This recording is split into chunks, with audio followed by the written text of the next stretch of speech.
call this regular meeting of council to order at 7:05 p.m. on January 17th, 2023. We'll stay seated for a moment of silent reflection.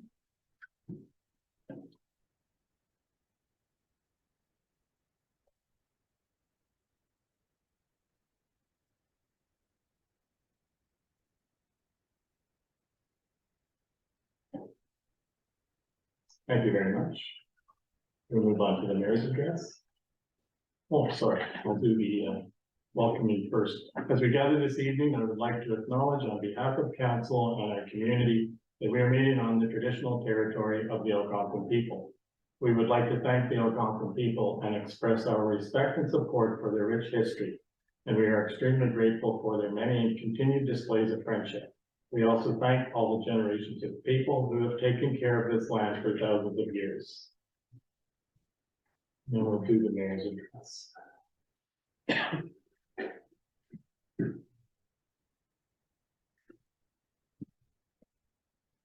So on January 22nd to January 25th, 2023, we will be attending the Roma Conference in Toronto.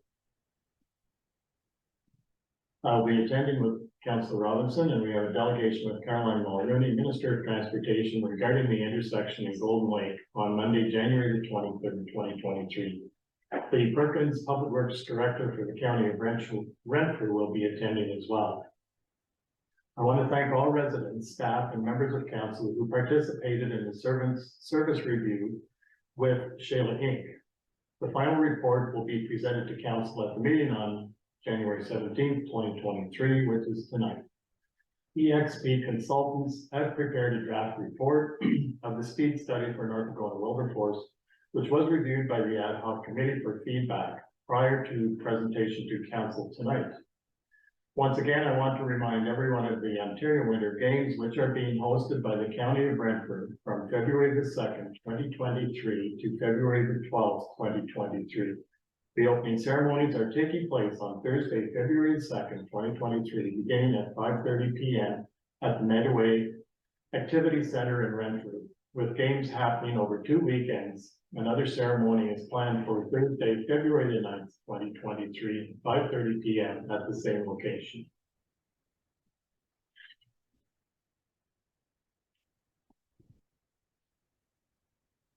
So I have a motion that the January 17th, 2023 mayor's address be accepted as presented. Can I get a mover and a seconder? Moved by Councillor Robinson, seconded by Councillor Buchwald. Councillor Buchwald? Yes. Councillor Robinson? Yes. Councillor Randy-Schoenfeld? Yes. I'm a yes. That's carried. Thank you.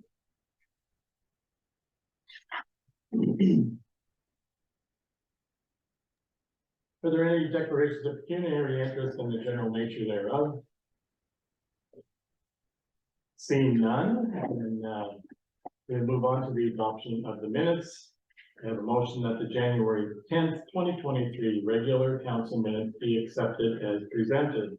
Can I get a mover and a seconder? Moved by Councillor Randy-Schoenfeld, seconded by Councillor Robinson. Any additions, corrections, or omissions? Seeing none, Councillor Buchwald? Yes. Councillor Robinson? Yes. Councillor Randy-Schoenfeld? Yes. And a yes. Carried, thank you.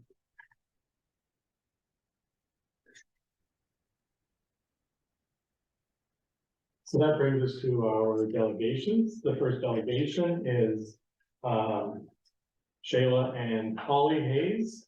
Shayla Brecken and Holly Hayes from With Shayla Inc. And they're presenting the final copy of the service review.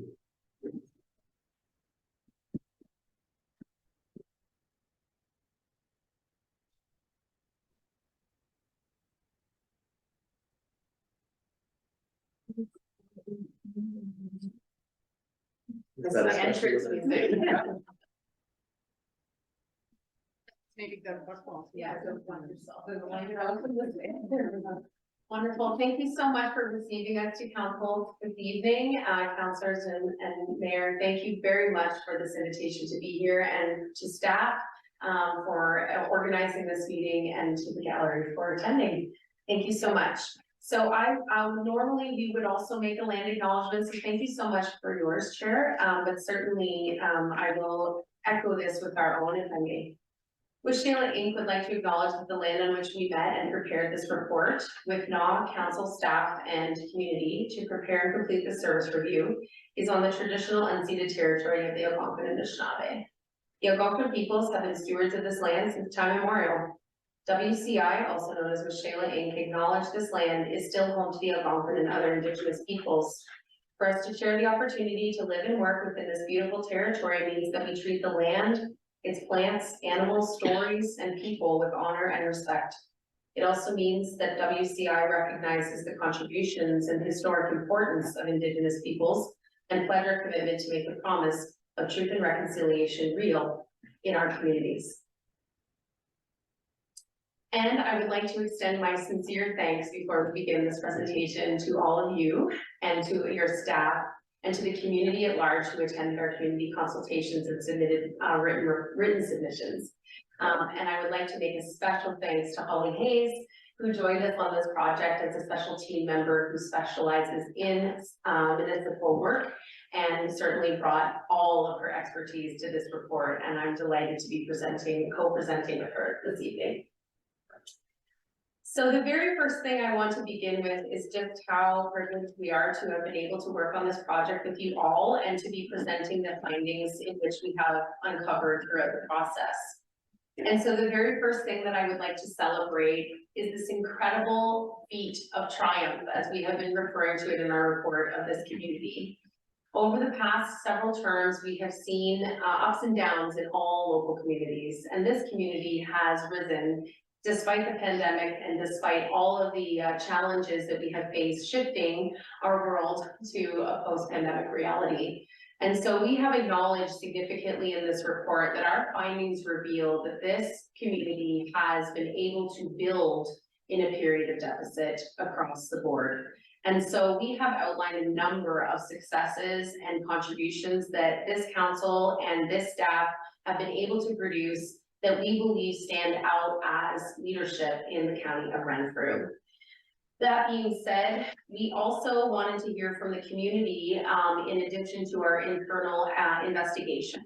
So not only did we go through a number of documents and reports and materials supplied by the staff to arrive at this conclusion about the strength of this community at this time, but we have also been able to dive into an external scan of other news articles and milestones that have occurred since.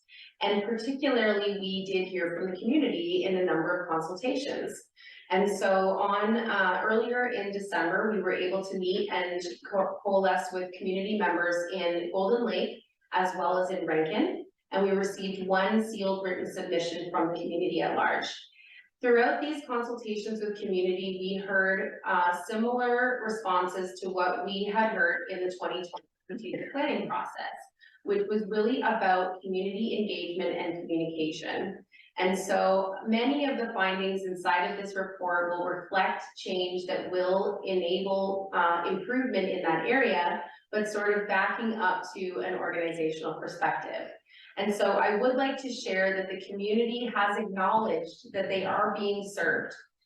They are accessing your services and they are able to consume many of the existing services that were provided and now are being introduced to some of the new ones, including your investments in Service Tracker, Community Connect, the website generally, and as well the virtual meeting scenarios. And so we have heard that the community is participating on that level. And further to that, we also heard that the community has engaged with your service providers in the field, so to speak, and are very pleased with the supports that they receive from those members of your staff. And certainly at the office as well. So that being said, we do know that we have a collection of operational recommendations that we will be providing moving into the next phase of work. The key stroke that I would like to pronounce in our findings section of my presentation is about the information we discovered on the internal scan. And so one of the most material points to this project is acknowledging that the wage study report, as promised in the proposal, including wage grids and other materials to support that equity and wage study, have not been produced in this section of the scope of work, because we did uncover that we didn't have the source materials to use to develop those recommendations. And so, as a really critical point in this presentation, is we'd like to acknowledge that the future work to develop a wage study report is included in this scope of work, and we are absolutely committed to returning to produce that report once the milestone of job description development has been accomplished. And so we are absolutely eager to return the moment that package is prepared for us. And we will return around the final leg of this report within 21 days of receiving that package.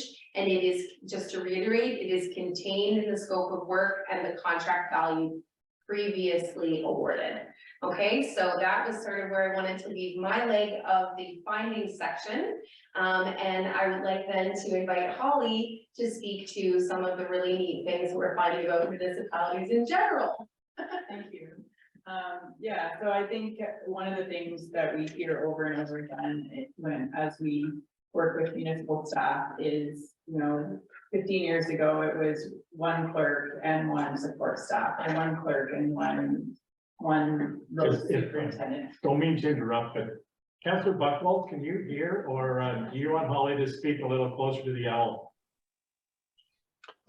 Yeah, Holly is a little bit quieter than Shayla, so if she could take a step and a half closer to the owl, it might be helpful. Thank you. Is that better, Councillor Buchwald? I guess I don't know. She hasn't said anything yet. I'll just keep going. So yeah, so we hear over and over again that that municipal staff were less before, but we know that municipalities everywhere are becoming more sophisticated. We just heard about some of the new services that you provide, some of the tracking tools, the technology that's available.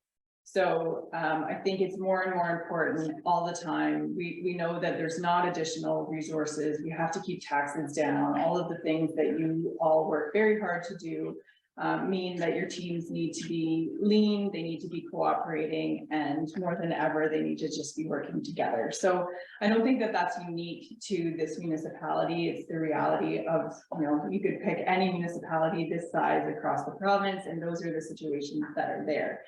So what that means is, where we used to have this pillar organization where there's, kind of one person in the middle and all of the staff are working towards that person, we need to kind of flatten that out and push the work out so that we're all working as a team and we're collaborating together. And we know that, a change in any organization is difficult. It's difficult to change people's work styles. It's difficult to change the cooperation. So one of the things that we did a lot of brainstorming around this to say, what can we do to not only provide recommendations, but also to give you the tools that you need to assist you with that change.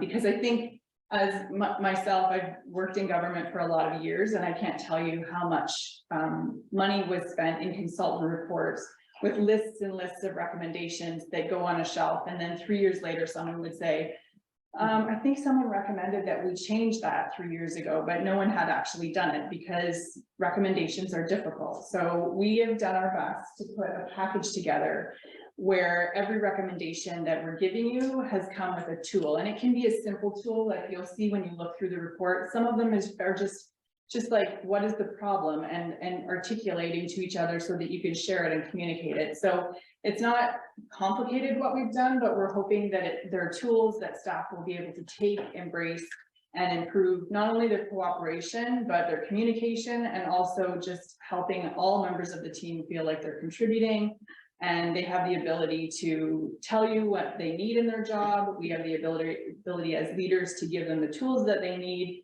so that we can all be working more efficiently, and that hopefully will help you kind of move forward with the difficult task that you have, knowing where the tax dollars should go.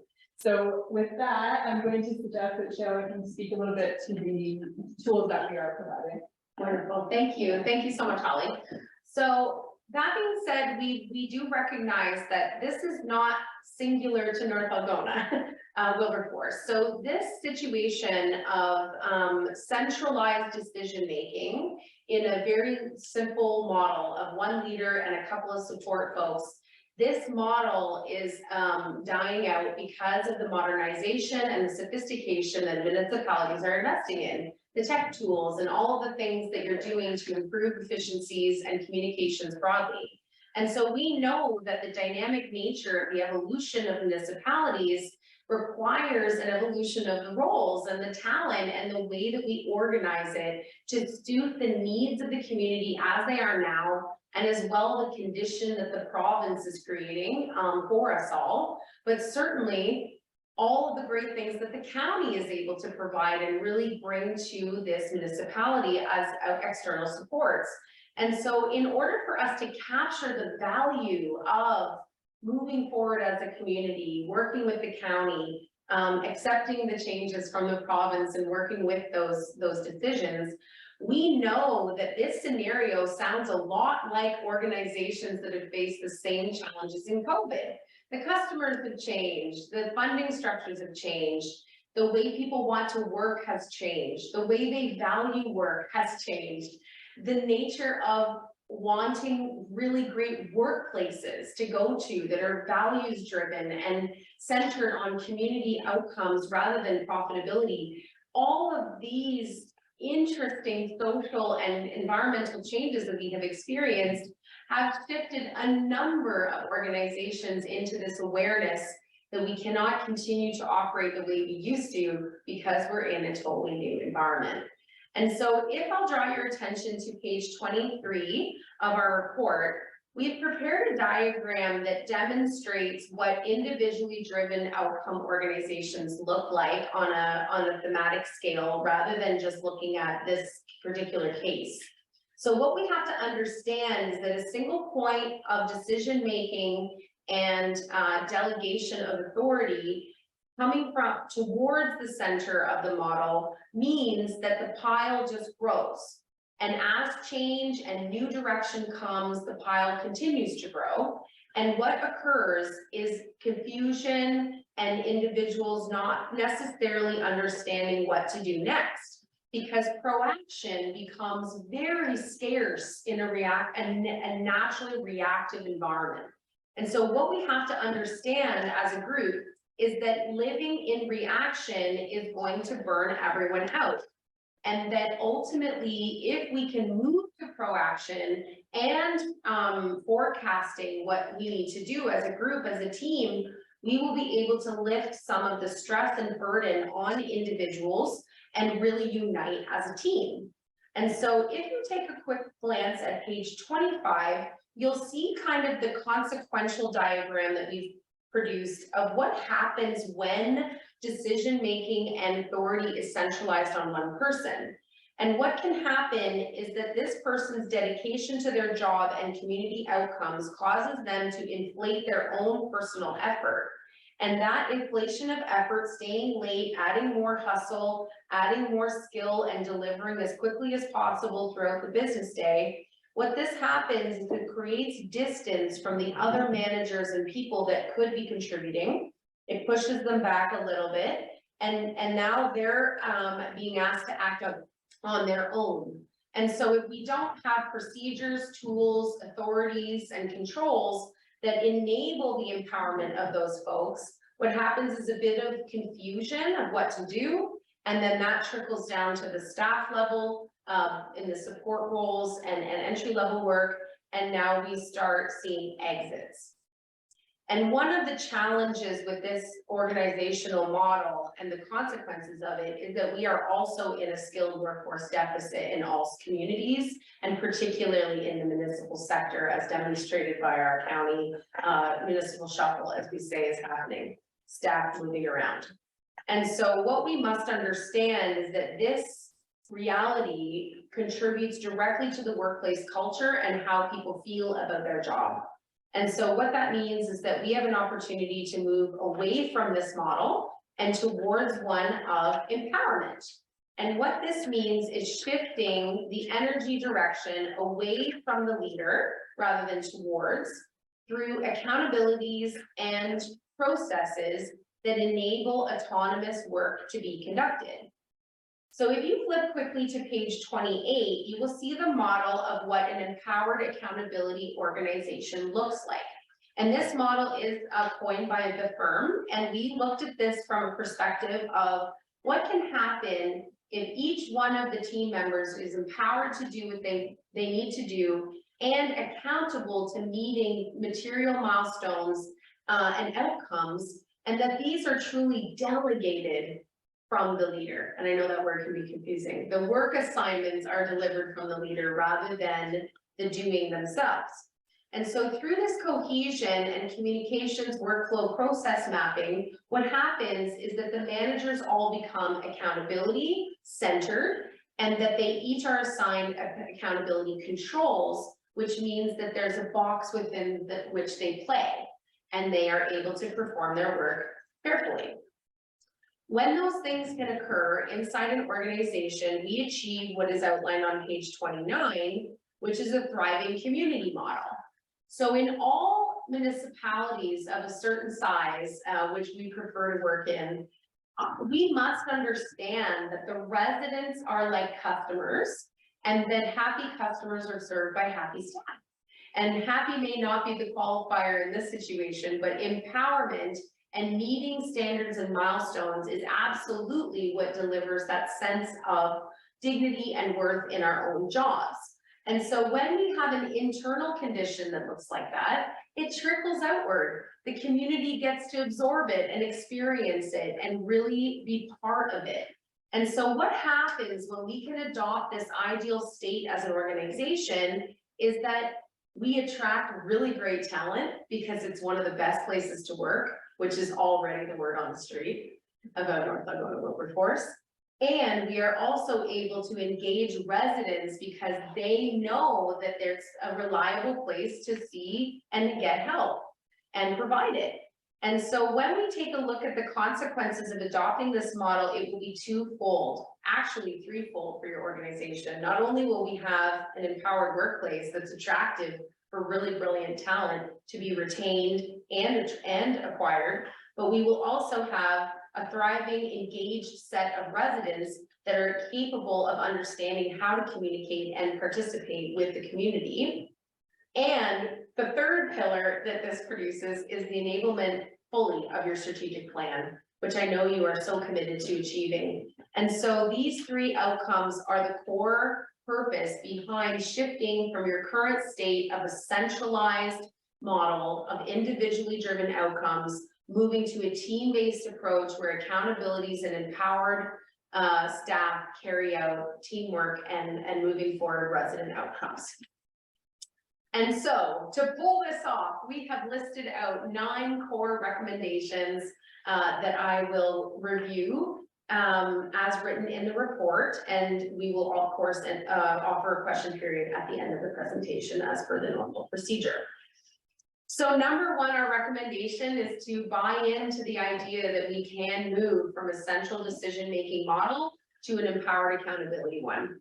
And so recommendation number 1 is about adopting the principle that we can do that, and that is the right model for us. Number 2 is that we must then follow up with the implementation of accountability centers. So that means we actually need to create the system where the accountabilities are passed to the management team, and they are able to trickle that down into their teams effectively. What this means is that we must adopt an organizational cycle at the council level that looks a lot like one of the very first appendices, which is called the Ideal Organizational Cycle, and it is Appendix C. This particular recommendation requires council to adopt this kind of thinking in how we go through decision-making and when staff report and communicate to council. And I'm just having trouble putting my finger on the diagram, but it is Appendix C. So one of the most important parts of this diagram, and why I'm going to speak to it directly here, is that when we look at starting with policy, so council, of course, is the body that approves and authors policy. And when we have great policy, we can then move into the application of the authority controls. So who has the decision-making authority to execute policy is up here in this corner. And then we move down into decision-making, which is where the staff take on those decisions autonomously because they know that they are empowered to do so. They spend some money, which they've already been allocated and approved in the budget. They take action on that spending, creating the outcome they desired. They measure what they did and they report. So learning and tracking happens at the 6 o'clock of this cycle, so that then council can be included on what measurement was taken and how to be able to look at it as a collaborative body of staff and elected officials and perhaps community members to add value. That then feeds the planning process and the proaction elements of our recommendations that then feed advisory on budget and moving forward into the next annual cycle. And then that annual cycle reporting and budgetary process then feeds recommendations that we all form together that are have evidence behind them and communications tied.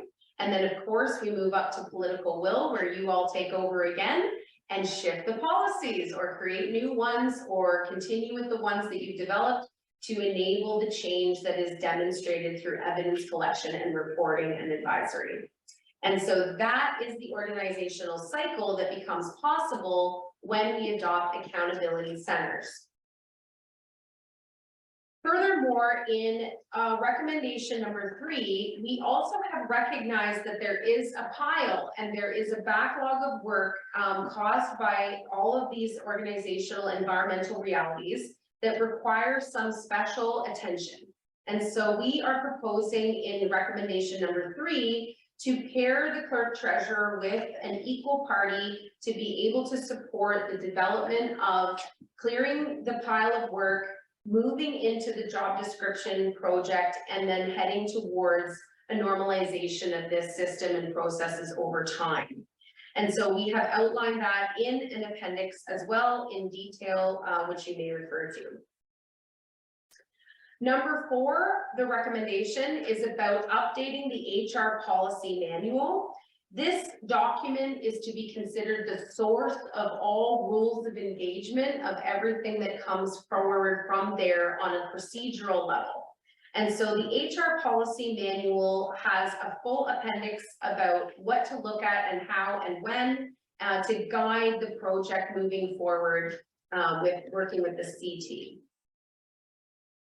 Recommendation number 5 is really to execute the actual practical part of accountability centers. So making sure that the staff have clear accountability controls backed by clear responsibilities designed to empower those.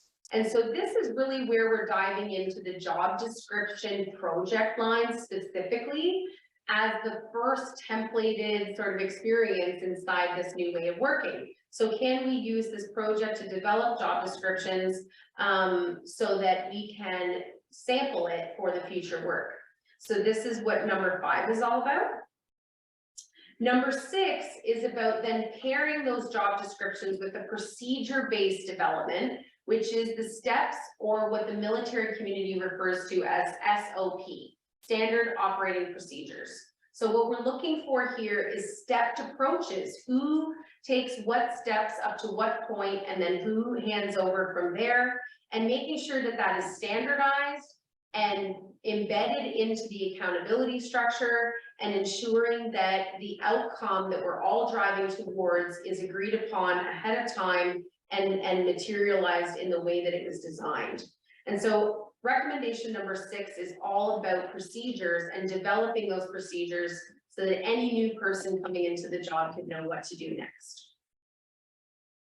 Number 7 is about adopting a similar process, how do you say that? Developing a process throughout a period of time that will then start to affect how you budget and quote for things. So the idea, or estimate, excuse me. So the idea of creating that pro-action cycle embedded in the spending and the forecasting of spending process is a specific recommendation that we believe will bring enormous impact for you all. Number 8 is at the top of your page, which I just want to recognize that I don't have a copy of. Thank you. And so number 8 is about compiling everything we talked about from 2 through 8 into a package for employees. We need everyone to get signed contracts and a package with these procedures, job descriptions, policies, all of the ways to engage, put together into one employment agreement package so that they can all be executed and then stored for future use and reference. So those are sort of all the overarching recommendations that will bring you on a pathway to the ideal state. And the final one, number 9, is about the shifting of roles and responsibilities and titles that we believe are required to do that. And so I'd like to pass this section to Holly to go over the organizational chart as proposed in the report. Okay, so most of what we've discussed so far is about, tweaking what you have to make sure that everyone's working together, improving efficiencies, improving communication, standard procedures so that we can do things in a repetitive way year on year. All of those things are kind of changes that will happen within the current roles, probably very specifically within hopefully the way that Michelle is doing work, because we're going to try to shift that to a more less working, more telling what to do role. So that's kind of one of the first big changes that we're proposing within the organizational chart. And then beyond that, there will be changes that happen throughout the organization based on that recommendation. And then another just general recommendation that we have is that there is currently a role within the works department that is a full-time operator, and we've recommended that position be filled as well. And then from there, again, most of these roles are tweaking of existing roles or changing of kind of responsibilities or maybe services to improve staff's ability to do their job. So the administrative assistant role, I talked a little bit about the annual work plan and being able to do that. So we're hoping to kind of compartmentalize a little bit of the roles that they're doing related to answering phones and providing service to public, so that we can either streamline that or make sure that it's being done in an efficient way, so that role can better serve other members of the team to give them the standard procedures that they need to do their jobs. So that's the main change with that. And then another change that we are recommending is facility caretaker. So we know that you have done a lot of work with various buildings. There's some additional rental spaces and that kind of thing. And we've identified that there's not the care being given or the availability to be able to support that in rentals. So we're recommending that role be shared within the works department, to be beefed up to not only include janitorial, but also facility management. So including that within your asset management, that kind of thing.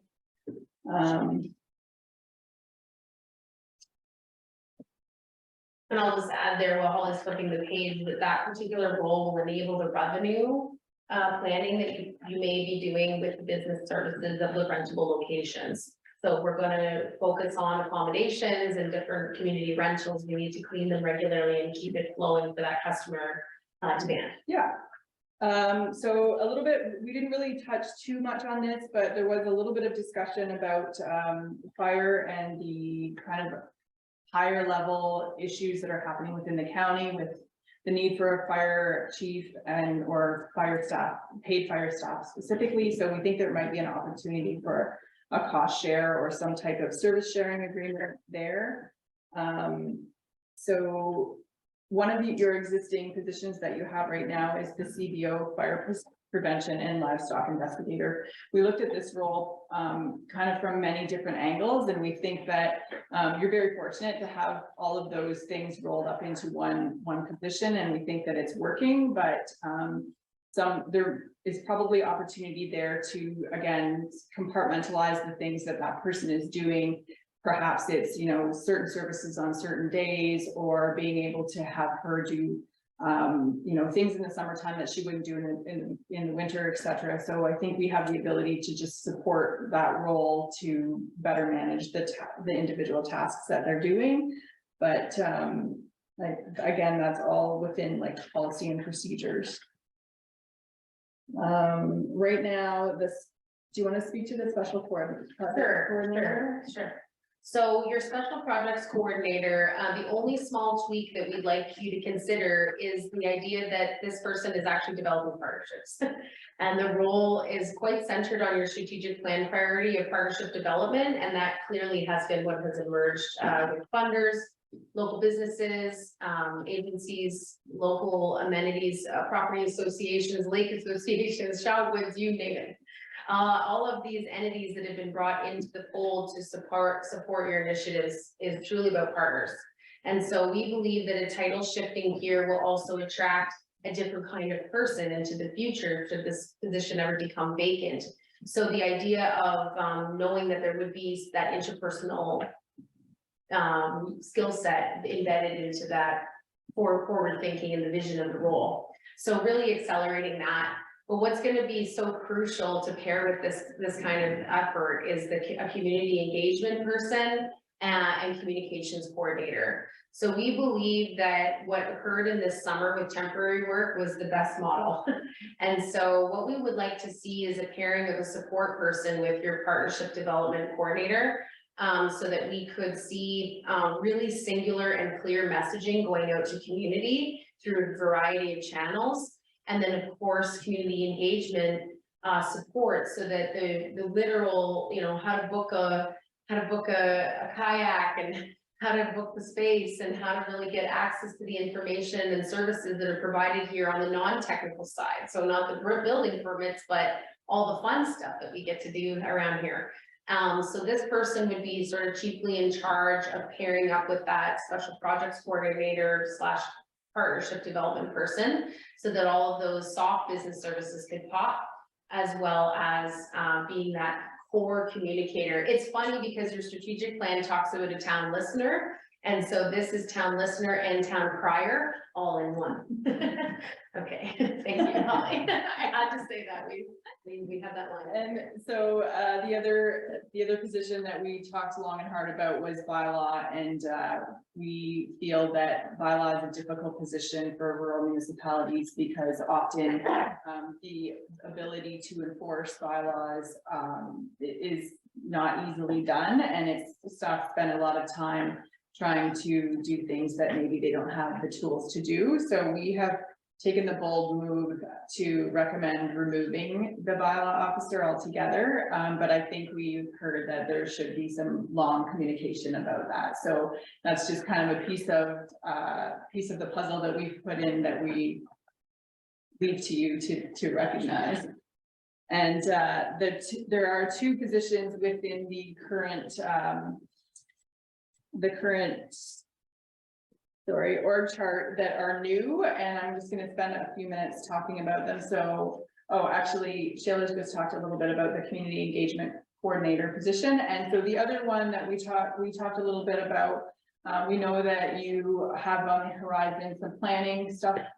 There's a potential of some zoning bylaws and some support coming from the county. So the recommendation I've seen in a few other municipalities is a position that combines kind of the administrative portion of building and the planning support. So you're probably not going to be able to attract or retain a full-time planner.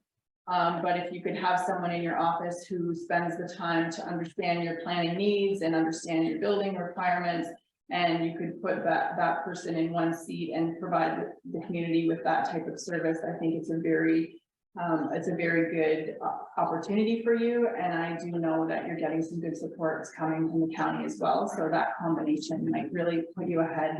And I think a big part of that role is really helping the public understand the need for planning, the requirements and the benefits that it brings to the community. So sometimes those planning things, once they get here, will maybe alleviate some of the bylaw issues, maybe, or that's the philosophy, I guess. So those are the changes that we're proposing to your org chart. And again, as Sheila has suggested, those are things that staff are going to be working on when they're doing the job descriptions and that part of the puzzle that we're going to come back and help you with. So the proposed org chart is in that document as well.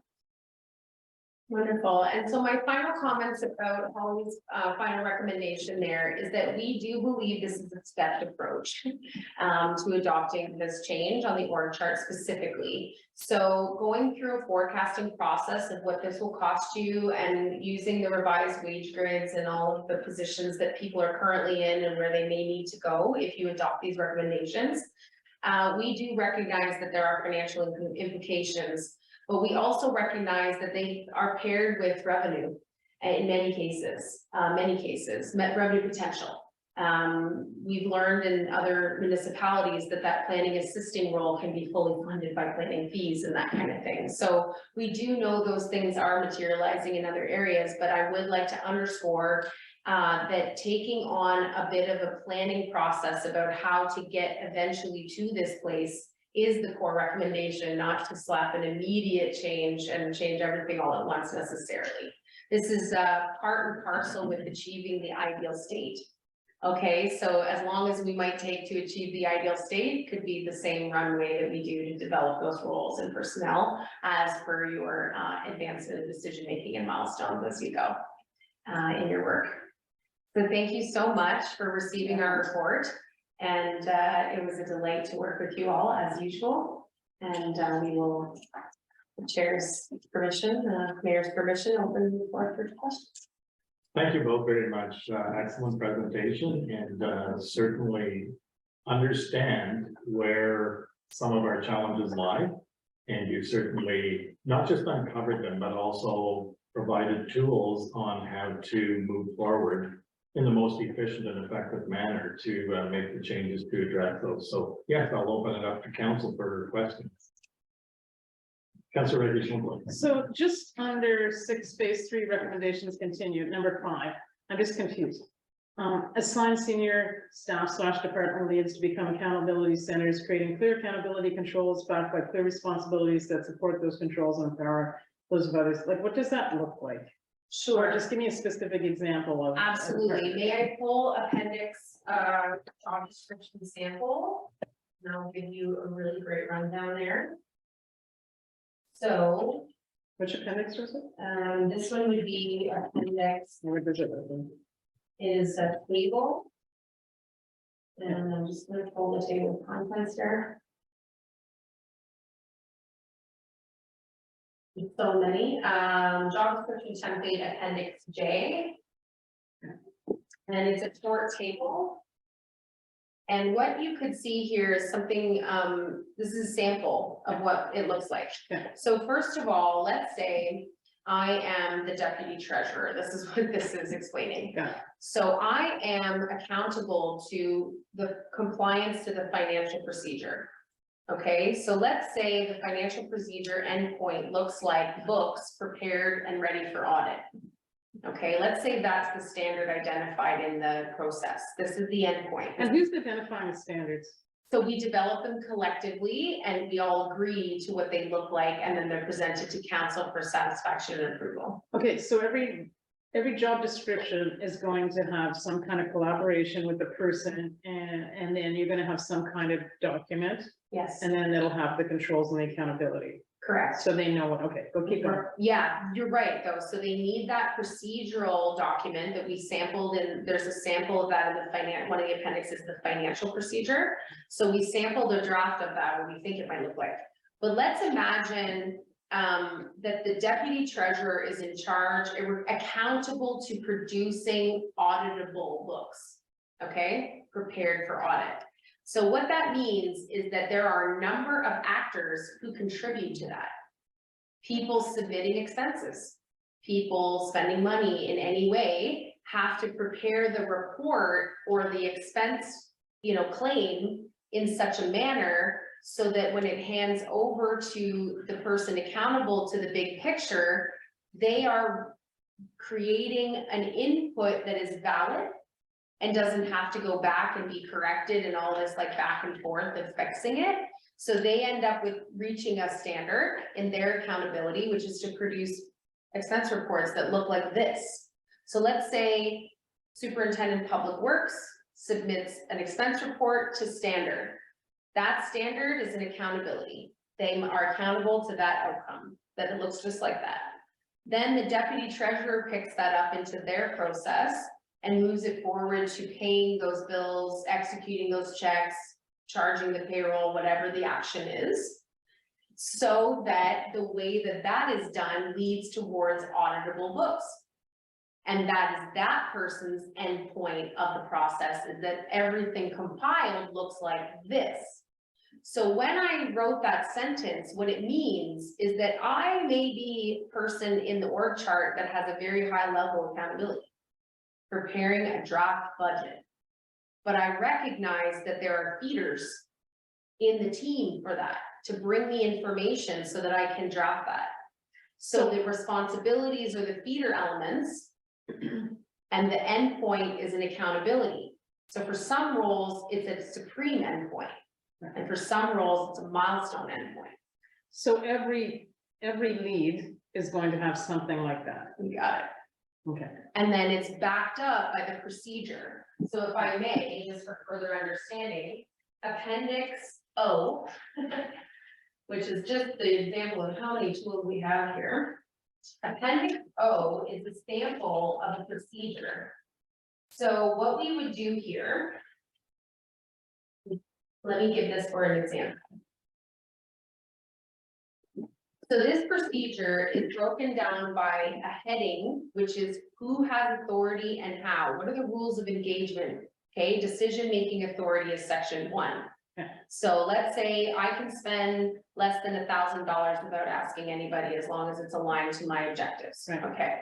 So that means that section 2 of this document outlines that supremely the deputy treasurer is accountable to prepare all these draft reports, but that the department leads are accountable to feeding the right information at the right time to that person. So that's section 2 of this procedure. So in that case, if the department leads weren't supporting the deputy treasurer, then it's up to the deputy treasurer to go to the department lead saying, hey, I need this stuff. Actually, it would be the CT that would correct that in their individual team meeting moment. So the cycling through correction doesn't happen from the person who's accountable. It happens to the person who is the reporting, who they report to. So the deputy treasurer doesn't have to police that. They just simply do a pass fail. Why did it fail? And then it goes back. So there isn't a policing mechanism other than pass fail. And then the leader, whoever's in charge of that person in a reporting structure, actually corrects the performance. So if the deputy treasurer hands something back, they say it's in a nice way, they're gonna say this isn't what I need, and then they're gonna say what they need, or they just hand it to that other person, and that other person says, hey, the CT or whatever you call them said, this is what you have to do to make it acceptable. So the pass fail would have, say, a cover sheet. Let's say, for example, some of the organizations I work with just have sticky notes that are pre-printed or stamps. Some of them were cover pages that are a checklist.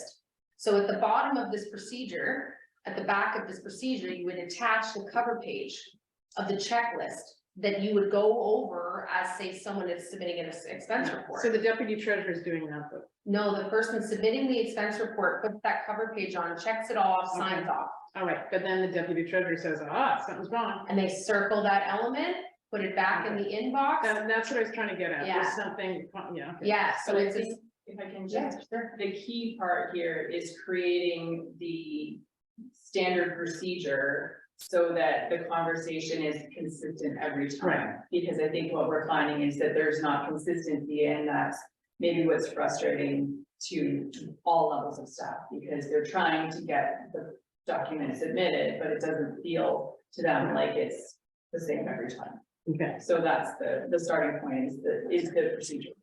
Right, so the way, for example, the way we work it in my organization is that if someone receives something that failed, the standard, it just gets circled for correction, and then there's just a notification that goes out, similar to service tracker. Right.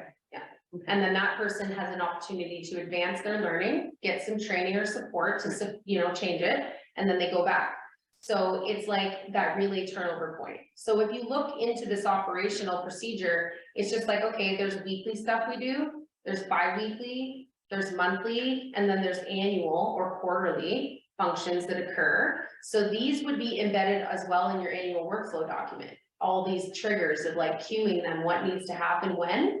And so these are just the standard ones that happen regularly ongoing on a revolving cycle. So all you're looking for is to build a tool, these steps, then this milestone, it looks like this. Then these steps, then this milestone.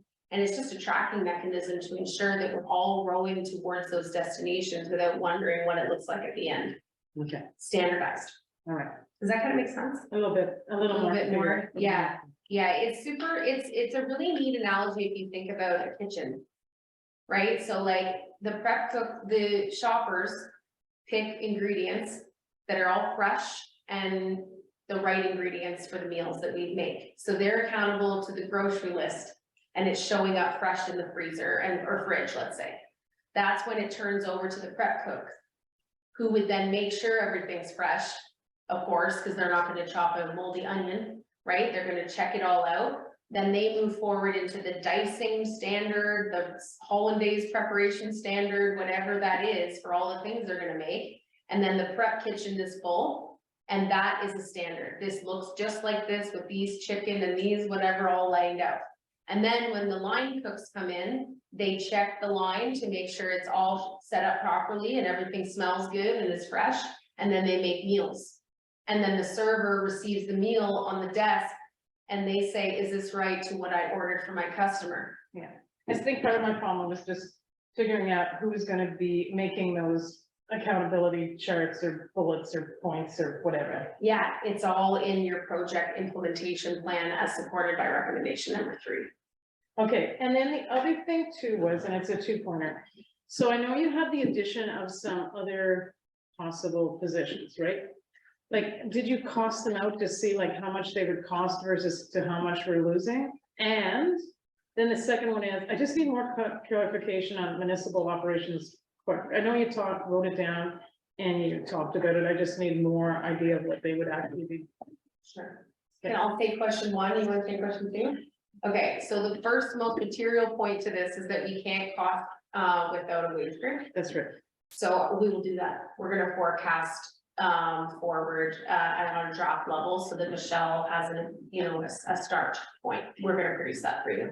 I just can't do it without the wage grid. Okay. So we'll help you understand that. Thanks. And I think we just talked about, like, we understand that this is not instant, right? Right. So this could be a 5-year plan for you, but it could be dependent on the county or how you decide to go forward with your planning, or Right. if you decide not to. So a little bit more about the municipal operations clerk. So essentially, I should have kind of started over where, we know that in the small municipal world, a local planner is a difficult position. It's a pretty high paid position, and it's a difficult position to fill just because they're in high demand.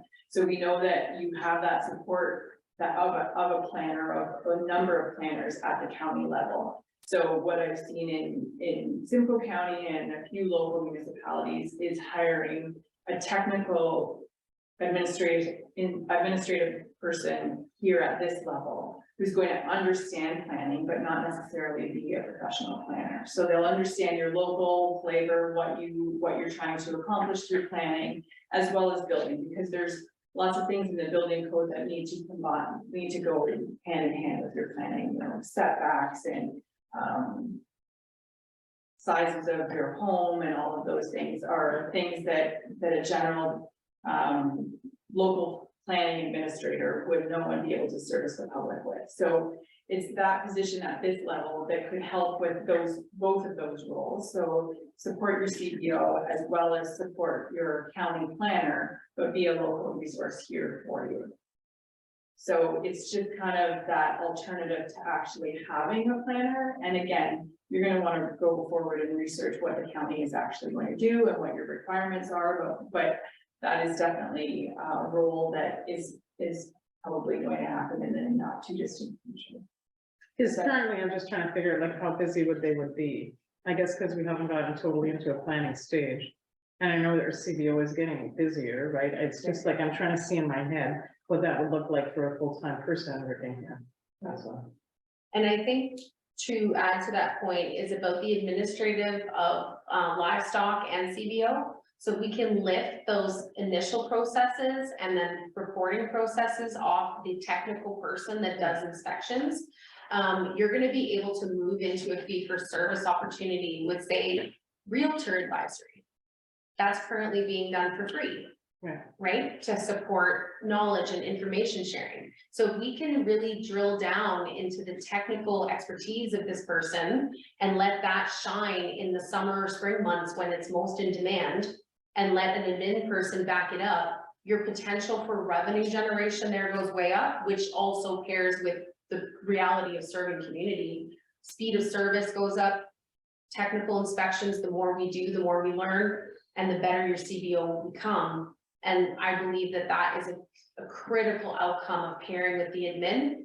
And the second really material point I'll make there is that often, like I work in recruitment quite a bit. And one of the key things that I've learned about small town recruitment is that it's often, in general, everywhere, is that it's very difficult to find an excellent field person, customer service centric person, and who is also technical as well as administrative.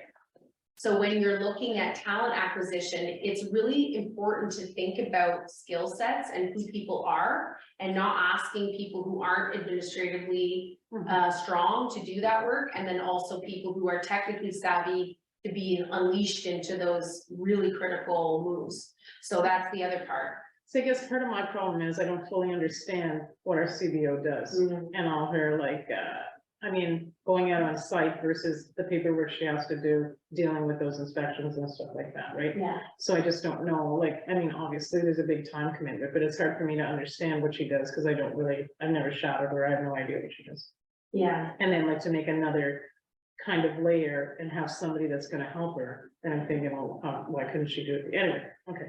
I think a big part of what both planning roles and CBO in the initial stages of a municipality having those positions is public awareness, right? Like we've done things in certain ways, or we've done things without rules for a long time. So I think just educating the public, like those field visits, I would imagine are a lot of helping people understand what the building code says and why the things that need to be done are being done, and safety and all of those things, right? Because I know that like we live in rural Ontario, and sometimes people would build things with, you know, rough lumber or whatever those things are, and it's difficult to change that kind of culture. But you know, because of the risk adverse, I will say, community or society we live in, that's a role. So I think that's a lot of it is public awareness and just helping them understand what she does. Yeah, okay, thanks for those. Yes, Councillor Robinson. I was just looking at the roles that the recommendation that was for added, the CECC role. Is that role being proposed as more an administrative full-time, or is it sort of a support role? Definitely the latter. So adjacent to the special projects coordinator. So if you reflect on the summer, there was a person paired with your special projects coordinator that did some graphic design work, communications, soft business services, recreation, event planning, all of the fun stuff. And it worked really well. It worked really well, that pairing. And so we do believe it is a reporting role to your partnership developer / special projects coordinator as named now. But it's really this idea of centralizing communication in one person. Because if we have one message and 7 different distribution channels, we need to get to the electronic signs, we need to push it out in Community Connect, we need to be able to update the website. make the magazine, I mean, I'm only listing the ones that are coming to my mind, but there are a number of communication channels that you are invested in. And we know that if we have one person sort of representing that singular message cohesion, that it will dispel some of the issues that we collected in your community consultation process. So it's supportive. I don't know if you need full-time at start. It would be an interesting part-time position to consider. But I do believe eventually you're gonna get so busy with your soft business services that you might need to hire someone with the business savvy behind that skill set as well. Thank you. Councillor Buckwell. Actually, what I was thinking on that subject is where the municipal operation clerk would be supporting our CBO, especially during their busy times. I was thinking that the communications person could be shared in that role. So one person partially filling two roles. Because again, if we want to get away from having silos and we want to have, cross communication between public works and the CBO and the fire department, that's sort of a generic municipal clerk, who again would be doing the communications work with the signs and the magazines and all the other things that you mentioned.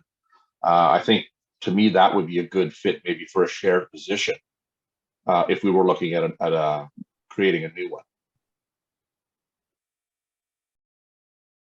Am I allowed to comment on the comment? It's not a question. Can I comment on the comment? You can. Thank you. Thank you. I was wondering if Shayla might have a comment on that she'd like to share with us. Didn't hear what you said. We didn't hear you, Councillor Buckwell. Oh, you didn't hear the first thing I said, or No, you didn't your hear what I last said at one. the end? Oh, at the end. Oh, and I forgot to mention, I was wondering if Shayla might have any comments on that. Thank you, Councillor Buckwell. There you go, you're off the hook. So I'm appreciating your recommendation, suggestion here, because what's so neat about the planning role is that it requires this zoning bylaw and that process to occur before you would need it, right? Or in development concurrently. So it'd be really interesting to think about an administrative role that was communication centered to begin with, and then splitting it when you begin your investment in the planning zoning processes. Because truly, unleashing the CBO this summer would be an incredible benefit to you all in timeliness of the term and the training and empowerment of this particular individual.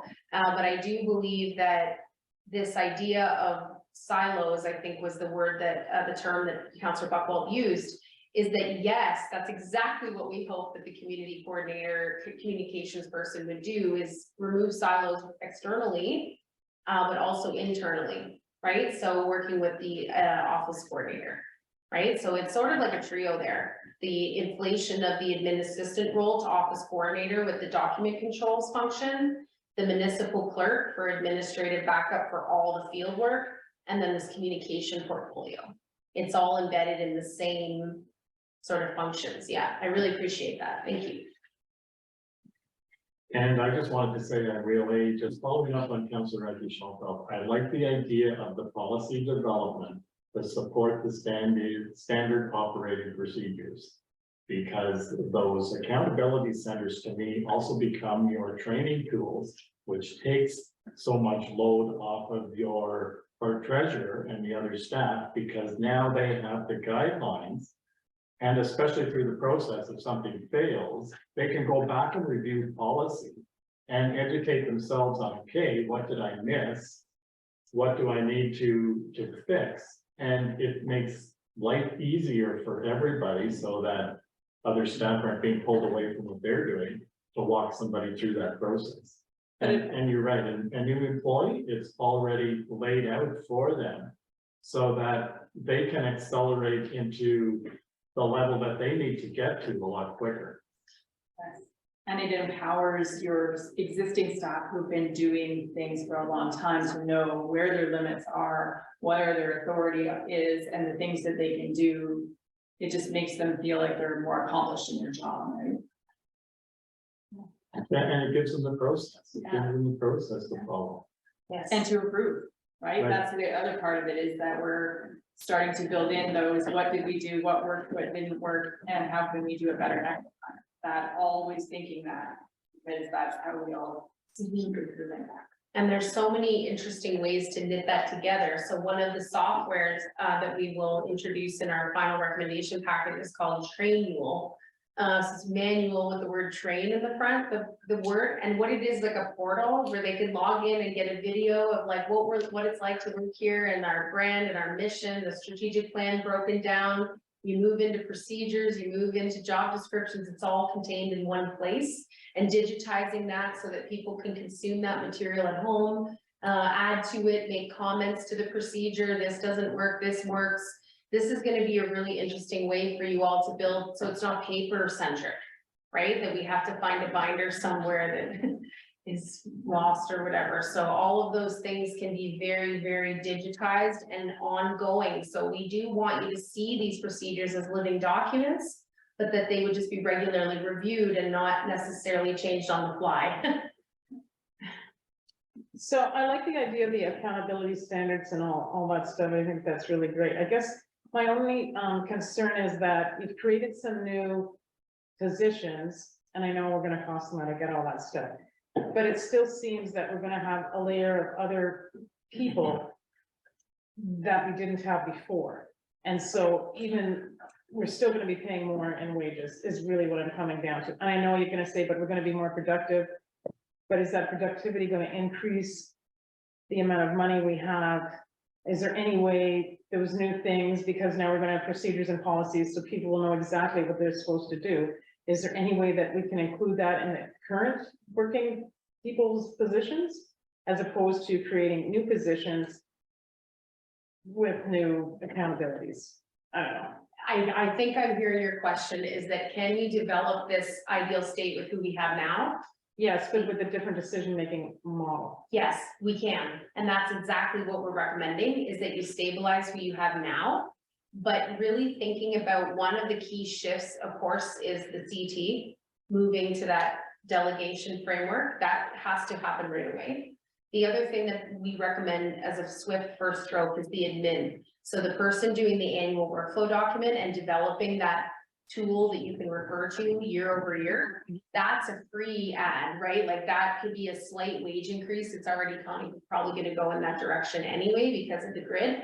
So at the end of the day, we know that a couple of shifts, the higher, the full-time hire in your public works department, at the front end of the recommendations there, if we just start with those just shifts of the role and do the procedure development together as this unit, then it becomes an amendment when you add new rules. You've got that source document and you have a team meeting structure, which we will demonstrate in the implementation plan, should you choose to go forward, of how you amend procedure. See, and I feel better with that explanation as opposed to looking at that we're just gonna put add-ons right away. And I think the problem is that what I'm hearing from you and you is the fact that lots of the employees didn't know what their defined role was, and because they didn't know what their defined role was, either A, there was a redundancy happening, repetition, confusion, or maybe I just won't do it because I don't know if it's my role or not, right? So it sounds to me, once you list it all out with the accountabilities and the standards and all that stuff, then if I'm the worker, I'll be like, hey, I know what I have to do, and here it is. I can go beyond and beyond this, and I can do other things, but at least I know, 12 of the things I have to do are listed right here. That's correct.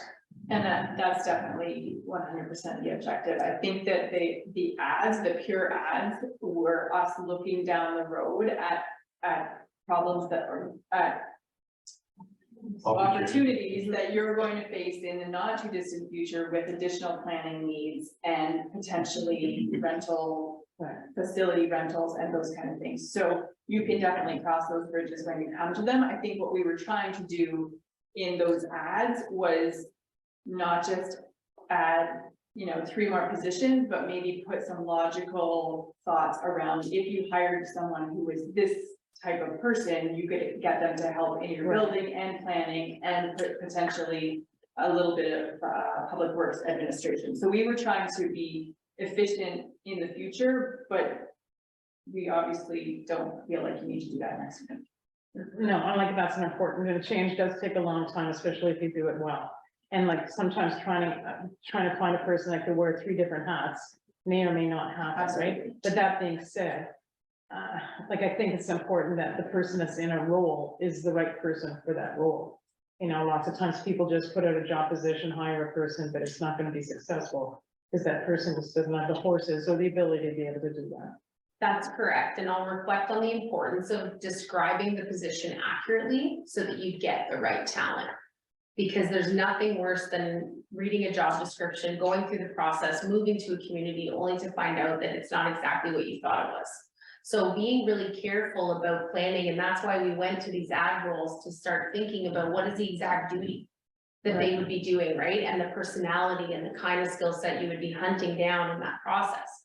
And so what's really critical about your question and where, you know, we need to go to is recognizing that if we don't begin with who we have now and really develop this, we are going to face exits. That's the natural consequence of confusion and lack of understanding of my job.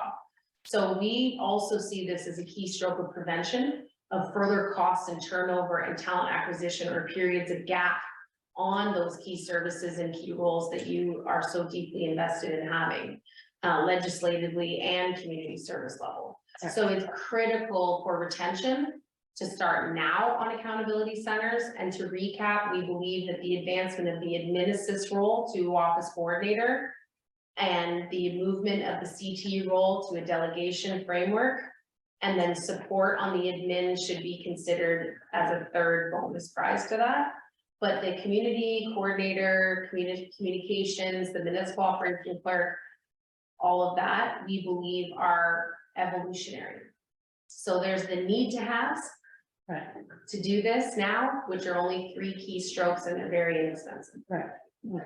And then I guess my other concern is the bylaw officer for a number of different reasons. And like, I think we've talked about that, the pros and cons and in the reality, and perhaps, like you said, better communication or better this or better that, or the FQs, like, you know, like maybe that can resolve a lot of those issues. But I mean, sometimes from a counselor's point of view, we have bylaws, and if we don't have someone to enforce them or talk to them, then why do we have them all? But anyway, that's just, that as part of this, there's some parts, and that one's just a one where it makes me think about what we're gonna do with that.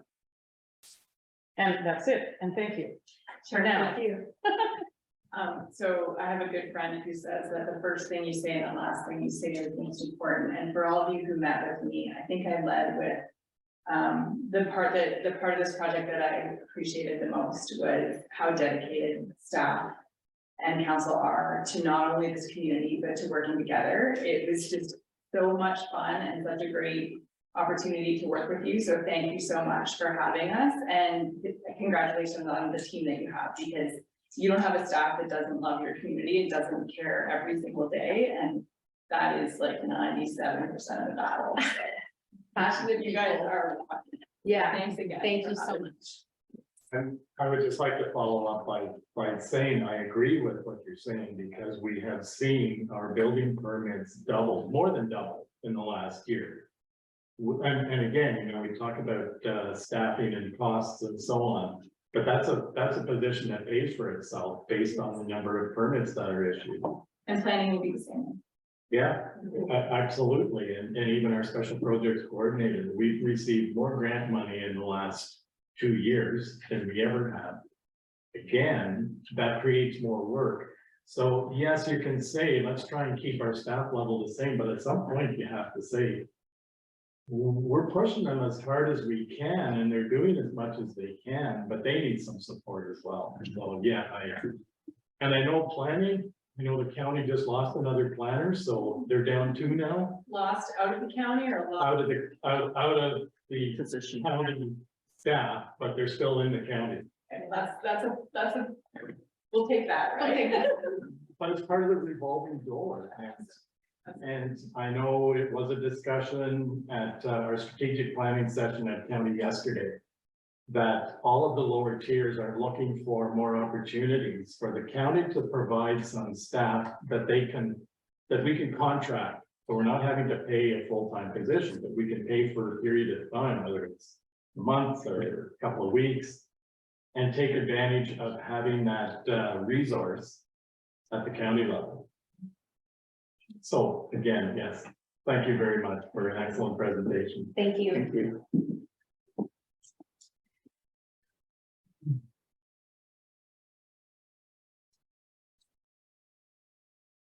So that took some time, but I think it was certainly time very well spent.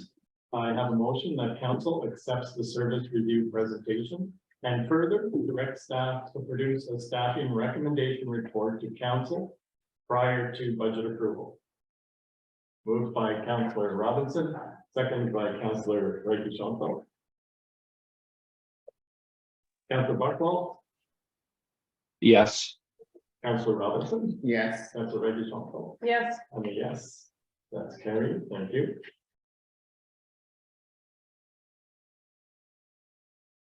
And our second delegation tonight is EXP Service Inc. And they're joining us by Zoom. And they have the speed limit review study presentation.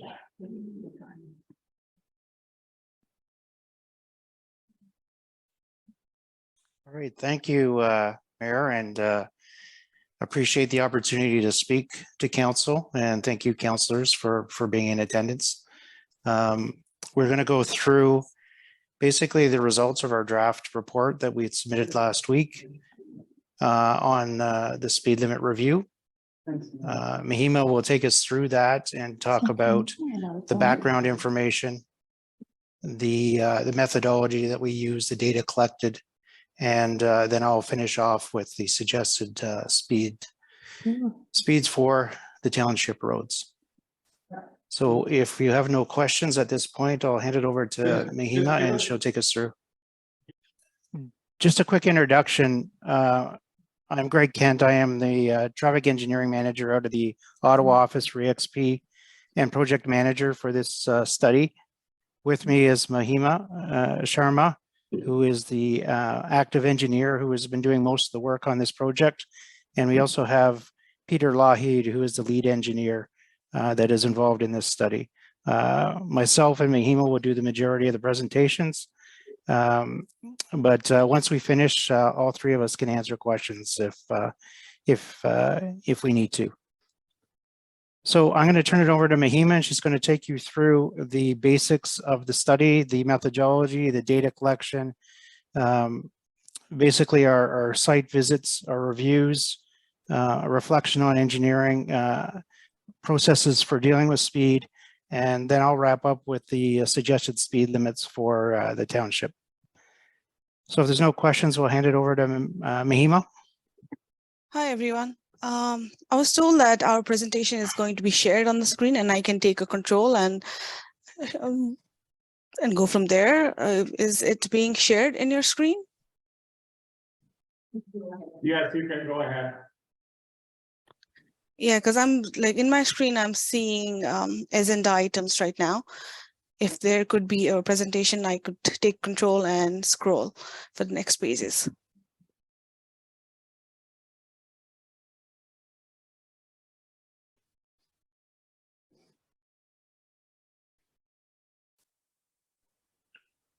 Yeah, on the screen on Zoom, we still have the agenda system. We're not getting the live screen.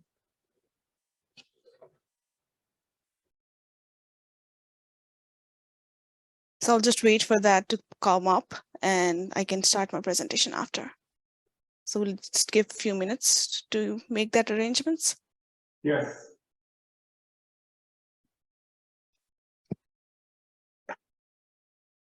That's good. Okay, I'll ask for the control.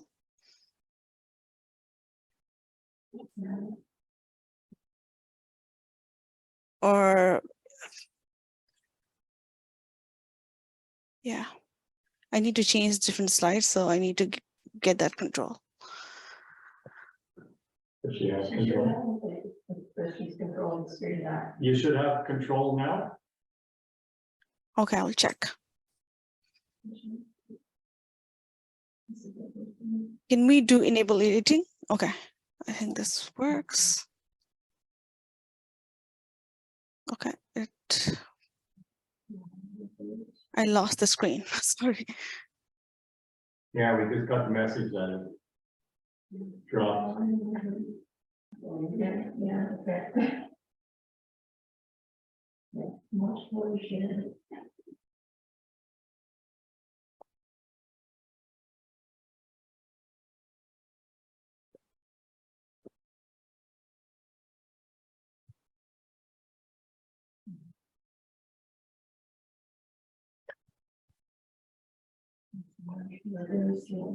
Okay.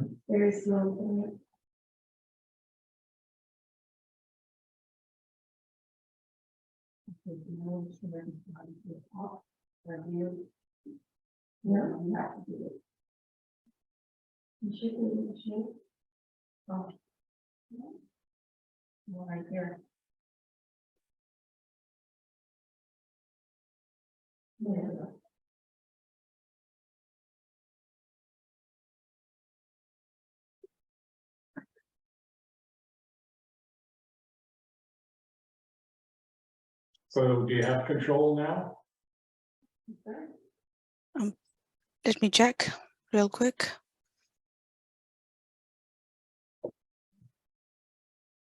No, I do not. For the sake of time, Mihima, can we just let them control the slides and you can talk to them? Yeah, sure. That could be the best way. Can we go to the first of the presentation? Because this is going all over the place.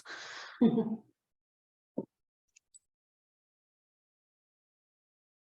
back to slide. Okay. There.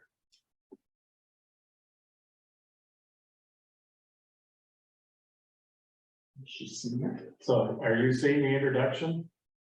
Yes, I am. Yes, we can start here. Okay. We can scroll through for you then. Yeah, sure. Thanks for doing this.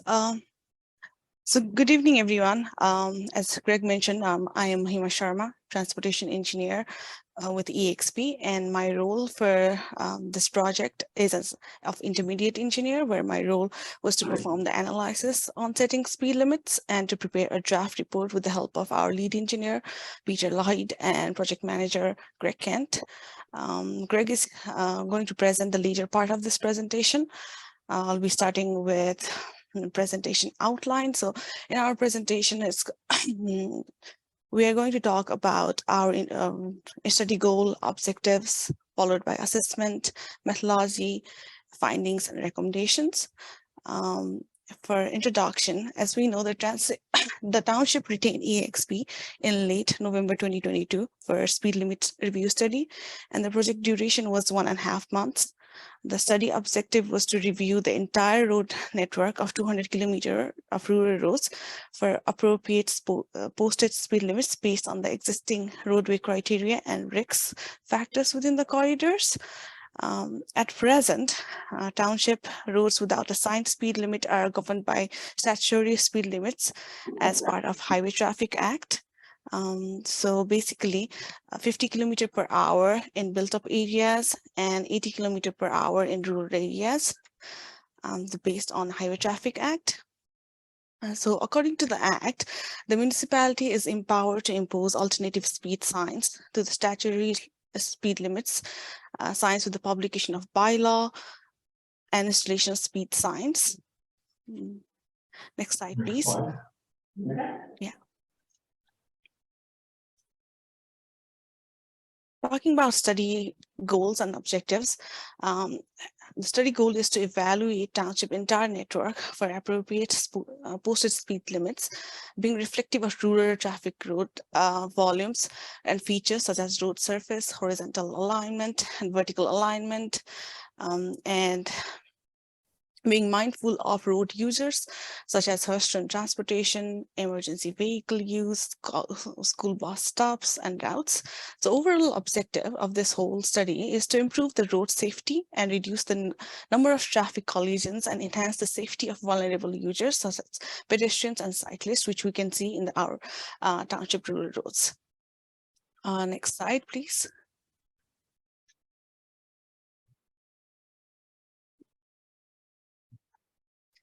This is the map of the township, and we're talking about the characteristics of Township Road here. As you can see from the map, we have a number of county roads and provincial highways that passes through the township. So on the northern side here, we can see like there is a County Road 56, and on the eastern side, we have County Road 30. The purpose of putting this map here is to make understand about the speed limits, about the highway 41 and highway 60 and county road speed limits. So we took out a County of Renfrew bylaw and checked what are the existing speed limits of these roads. For highway 41 and highway 60, speed limits were 80 km/h. At sections, they were like 70 km/h where there were dense areas. For example, in County Road 30, there was two speed limits, 50 km/h and 60 km/h, because they were like built up areas, and followed by 80 km/h. So this is just for a background, like what kind of roads we have surrounding the county, surrounding the municipality. So next slide, please.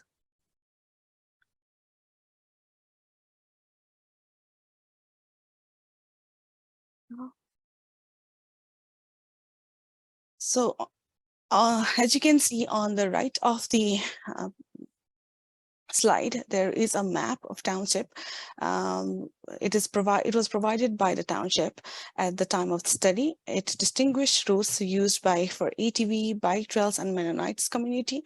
So based on these factors, we have tried to recommend our speed limits, or suggest our speed limits. I'll get into that later in the presentation. Talking about the characteristics of township roads, it is a growing community. Growth rate is projected as 1.8% for the township. This is based on County of Renfrew official plan.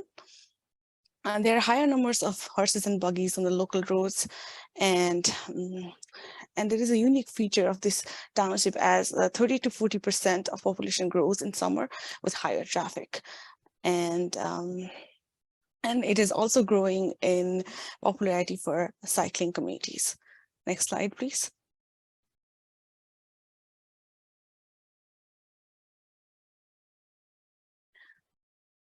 So this slide is talking about our assessment and general approach for setting speed limits. So there are different approaches we can take. And this is just a background of different approaches which we considered in our study as well. First one is setting up of a design speed limit. So when we were doing our study, we couldn't find specific design speeds for the township roads, but there was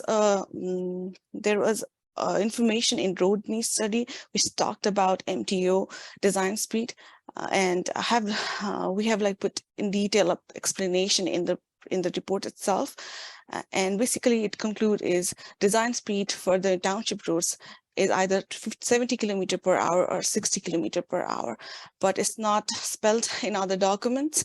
So this is based on analysis of the road needs document we had at the time of the study.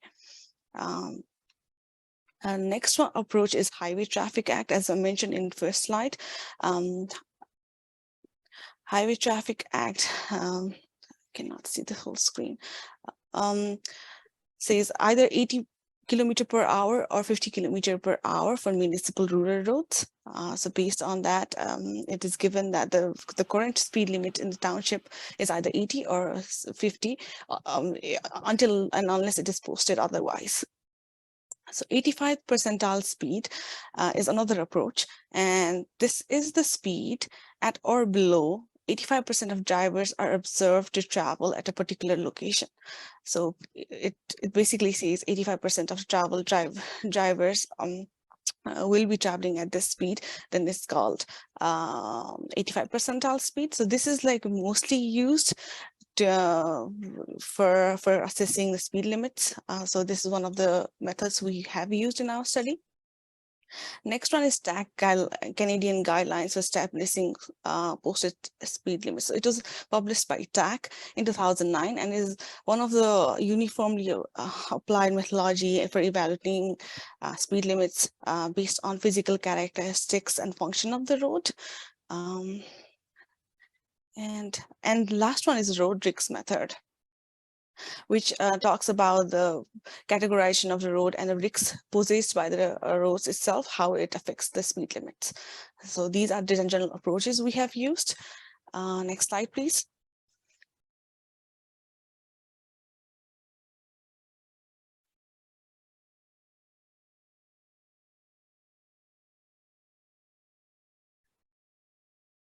So this slide has a bit of much of information. I'll try to summarize as much as I could. So we developed a methodology for setting up our speed limits. So we followed those processes in chronological order, and we did our study. So at first, information on current speed limits for township roads were gathered. So based on our desktop review, 10 to 15 township roads are posted with speed limit signs, which we can see in Google Maps as well. And based on our Winsel survey, we could find 10 to 15 township roads were posted, and most of the roads are unposted at present. And there are no school zones, but there are school bus routes.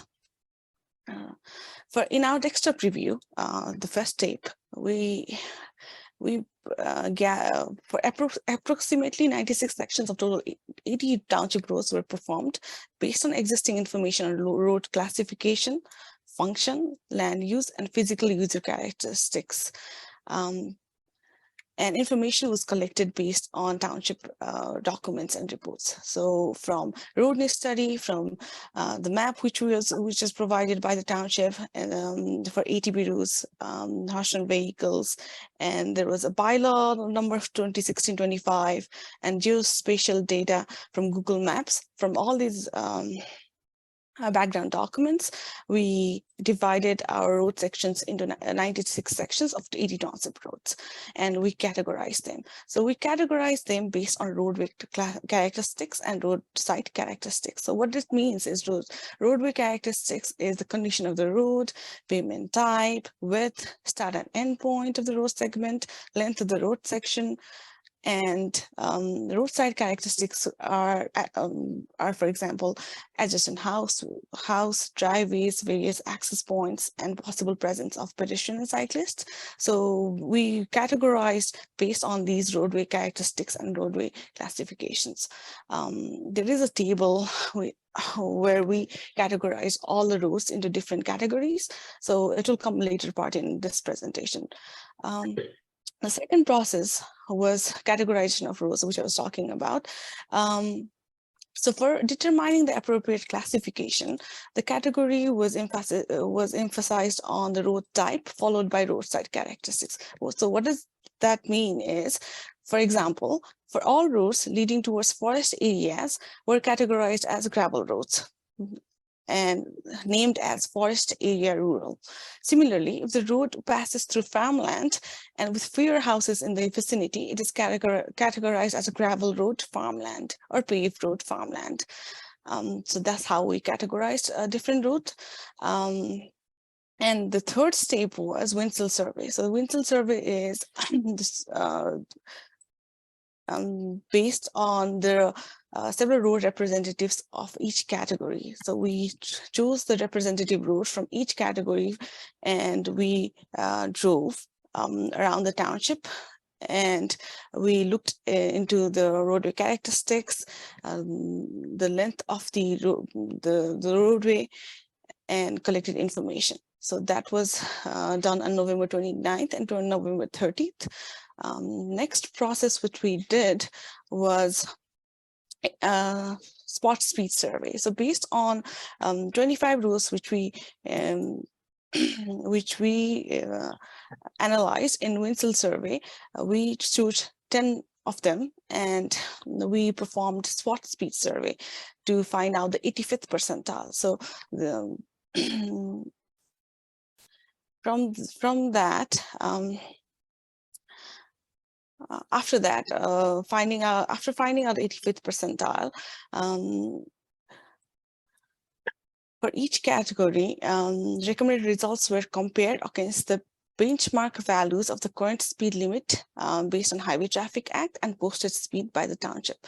So based on the result we got from Winsell survey and from 85th percentile, based on our survey, we try to categorize them and compare against their benchmark.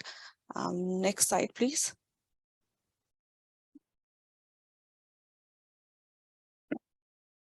So this was the table I was talking about the desktop review. So there we have like all the rows are not shown in this slide, but based on different category, we categorize different rows here. This is part of the study. Next one.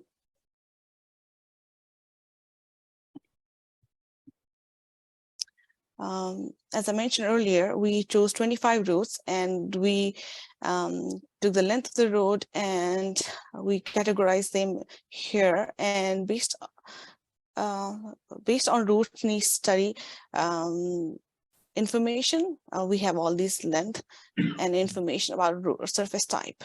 Next one, next slide, please.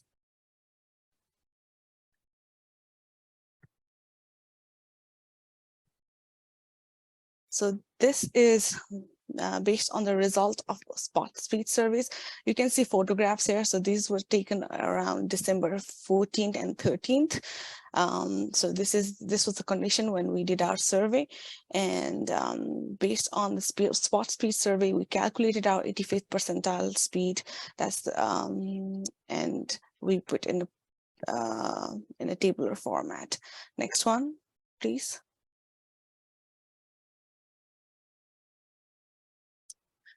This was the table which I was talking about, our comparison. So for the selected 25 rows, which we did in the Winsell survey, we did analysis on TAC worksheet. So TAC recommended speed limits of the road section included in this study were generally lower or within the range of current speed limit based on Highway Traffic Act and posted limit by the township. So if most of the roads in the township currently is like 80 km/h, but like TAC recommended speed limit was around like 60 and 70 km/h. Next one.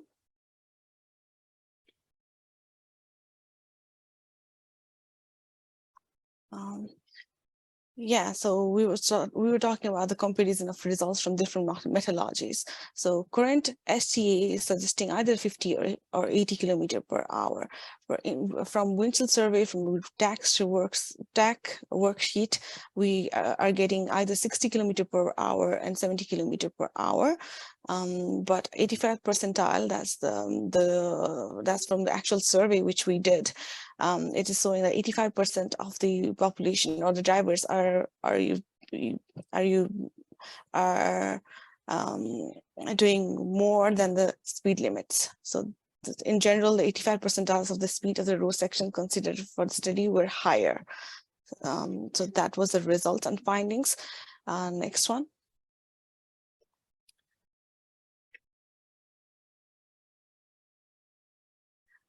So we are comparing all these to get to the suggested speed limits. We are trying different methodologies here and trying to compare different methodologies and like results from different approaches so that we could come up with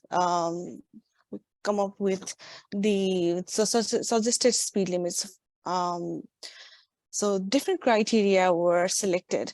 So for example, length of the road sections was one of the criteria, and presence of cyclists, pedestrians, horses and buggies and ATV, that was another criteria which we collected from the township itself.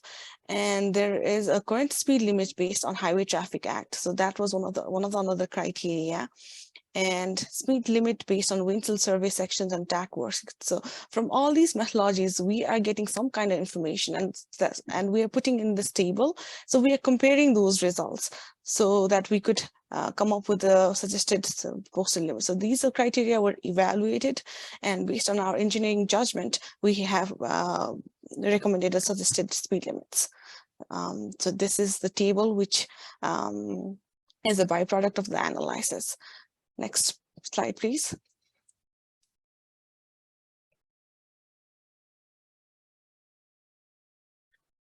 So we, as I mentioned earlier in windshield survey, we have different categories of roads. So for 96 sections, we analyzed on an individual basis, but also we categorized them. So for our recommendation, we come up with some of the recommendation or results. So for example, if the road sections were categorized to be used by users, so that's cyclists, pedestrians, horses, buggies and ATVs. So there's a presence of some kind of other vulnerable users. Then speed limits were recommended to be reduced from 80 km per hour to 70 or 60 km per hour, depending on each kind of roads. So most of the roads, as you can see on the draft report, on the western side are gravel road. And if there was a presence of ATV routes or bike lanes, then we have suggested to reduce from 80 km to 70 km per hour. Similarly, for all those 10 roads where 85th percentile speeds were recorded from the actual survey, we recommended based on those speeds limits because they are the prevailing speed limits. And for the gravel roads, which are less than a kilometer long, for example, there were lots of roads which were like 0.30 kilometer or 600 meters, 300 meters, 400 meters. So those roads which ends on dead end, those speeds are based on Highway Traffic Act is 80 km per hour at this moment. But we said, like, since those are shorter sections of the road, we are suggesting to reduce to 60 km per hour because of the length of the road. So for paved roads for residential areas, speed limits are recommended based on a case-by-case basis, based on roadside and roadway characteristics. We found the postal speed limits varies from 50 km per hour to 70 km per hour in various sections. For example, Island View Drive was 50 km per hour and Macmillan Road was 60 km per hour. So based on case by cases, we have analyzed and suggested the speed limit. So that's how we recommend different speed limits. The next part of the presentation is going to be covered by our project manager, Greg Kent, and I would like to hand over to him. Thank you. Thanks, Mahima. All right. So before we get into the suggested speed limits for the township roads, I just wanted to go over some basic speed characteristics and fundamentals for speed so we can set the tone of not only using the information that Mahima went through, but basic engineering principles that we would refer to when doing our speed analysis. The level of speed, when it comes down to it, the environment dictates the travel speed of drivers. Not necessarily the science, but the environment in which people drive in. That's their comfort zone, and that's the speed that they feel that there is an acceptable level of risk, and that is the speed typically that they will drive at.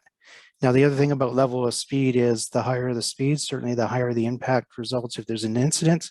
So we have to keep that in mind as well. Variation in speed. This is a key piece that not a lot of drivers are aware of or know the value of. But when we do our work from an engineering perspective, we want to try to keep the differential in speed to a minimum. So we don't want very low speeds and very high speeds. We want the drivers, for the most part, to drive the same speed or close to the same speed. So that margin between high and low is quite small. The reason for that is you will have less frustration and less erratic moves where higher speed vehicles are trying to overtake lower speed vehicles. So setting unrealistically low speeds will most often create higher variation, and that higher variation will result in collisions. So what this really comes down to is risk management. That is what speed management is. We want to try to identify a speed in which the drivers are comfortable with, basically based on the environment, and is reflective of the engineering characteristics of the design of the road. And if we can achieve that, we minimize our risk, both from a collision occurring and the impacts of that collision if it happens. So the last point that I want to talk about is compliance. Just because you put a speed sign up doesn't mean drivers are going to obey it. You have to have a number of things in place to achieve compliance. If you set your speeds too low, you will not have that compliance, and that will cause you other issues. We'll have that variability issue that I'd mentioned, but you also have a lot of your constituents complaining that people aren't driving the speed limit. And we know that they're not going to drive the speed limit unless it's heavily enforced or there's a significant amount of education that goes with it. And enforcement really is the key if you're going to set a low speed limit. And I will come back to that because some of the speed limits that we've suggested are lower than the provincial default speeds. And for you to achieve those speeds, and I believe that's what you want to do, you're going to have enforcement or monitoring of those speeds. And you're going to have to adjust accordingly if it's not, if you're not finding the compliance or you're not getting the compliance. So let's go on to the map of the speeds. The next slide.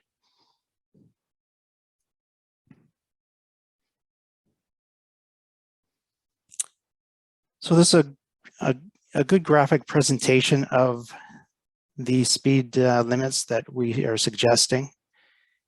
You can see the roads in the red are the provincial highways. There is a couple of county roads, as mentioned by Mahima in here. They are typically 80 kilometers an hour with some sections that are reduced depending on where they are. For the most part, they're in built up residential or community areas. The rest of the roads reflect on the characteristics that Mahima mentioned, whether they're gravel roads or paved roads, whether they have active ATV, pedestrian cycle use, whether they have horse and buggy use on them. Those all were applied and were reflected in the speed limits that we recommended. And we also put them on the map so that we can see if there's consistency. And you'll see that there's consistent areas and the types of roads, especially for you as you're more aware of the roads living in the community, that there's consistency amongst those roads. So when it comes down to it, we're only recommending speeds from 80 below. That's all we have access to. And typically we wouldn't go below 50 for your township. The roads in blue are 80 kilometers an hour. The roads in the orange, more orange, brown color are 70 kilometers an hour. The roads in a light pink color are 60 kilometers an hour. And those roads in green are 50 kilometers an hour. Now the roads in green, it is hard to distinguish, and we picked that up. And we noted that comment from the ad hoc committee review. We'll change the colors, but the roads that are in green that are 50, there's very few of them. They're very small links off the main roads, or maybe some of the cottage roads that run along the waterfront. Other than that, the speeds are going to go from the 60 up to 70 and 80. Now, these are suggested speeds. It is up to the town and the council to decide whether they want to go with these. It is your approval that I will take it to the bylaw, and the bylaw will be amended. And whatever roads are amended for speeds, you'll post your speed limits. Now, you've done this before. You have a bylaw with posted speeds in it, so this isn't new to you. You know what it takes. But the suggested speeds we have undertaken is based on the data that Mahima had mentioned and the processes that she went through. Now, we do know that the ad hoc committee had asked if we review a couple of the streets, and they had some recommendations. So the next slide, we'll go to those, and I can speak to those a little bit as well.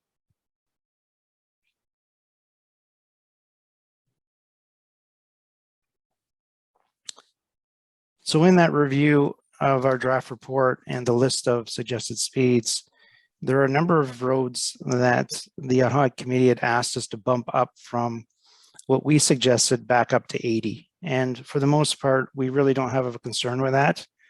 What we were suggesting was based on some characteristics, but taking them back to where, or leaving them really where they are right now is not a concern for us. So I'm not going to talk about those roads. The roads I'm going to talk about are the roads where we had recommended a speed and the ad hoc committee had asked that we reduce those speeds. So if I go through these in order, there's a list on the right that basically identifies the road, the suggested posted speed, and what the ad hoc committee had come up with. And I can talk about the background as well. So the first one is Burnt Road, which is located, I don't have the cursor, but maybe you're aware of it. It's just off of Highway 60. Yes, right there. So the roads around it, it basically you're coming off of a 80 kilometer an hour highway. Everything to the right of that, to the east of that is what we recommended or we suggested as 70 kilometers an hour. But this one section of road, it generated a suggested value of 70 kilometers an hour. I mean, of 80, and the township wanted to bring that down because they referred that there was more pedestrians on this road than we were first made aware of. So in going through that, if there is more pedestrians than we were aware of, dropping it down to 70 would be consistent with what we had done for other roads where there's pedestrian or cycling facility activity. The second one is Forest Chute Road, which is in the bottom southwest corner, right? Now for that road, we had recommended 80.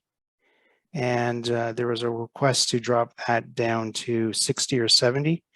There is a lot of horse and buggy activity in this area. There is some curves in this road. The recommendation was to go from 80 to 60. And given the curves, there's potential for that, but we didn't see the need to go all the way down to 80. I know that there were some curves of consistent is what was recommended because of corners. Corners you can deal with through advisory signs, warning signs. So that one, we don't see the need to drop it down to 60, but it certainly could be considered as a 70. The next road is Grist Mill Road. It's just above that. Again, this is a long straight road. We had proposed 80 kilometers an hour. The ad hoc committee suggested 60 in some sections, but mostly 70. This was mainly because it's a horse and buggy operation. The reason that we wouldn't go below 80 on this is we did measure the speeds. The 85th percentile was 86 kilometers an hour. We know that a long straight road like this is going to generate higher speeds, and we wouldn't recommend that one anywhere below 80 or suggest it below 80. If the township did take it below 80, we would strongly recommend that you would have enforcement on this road on a regular basis to ensure that you got that 80.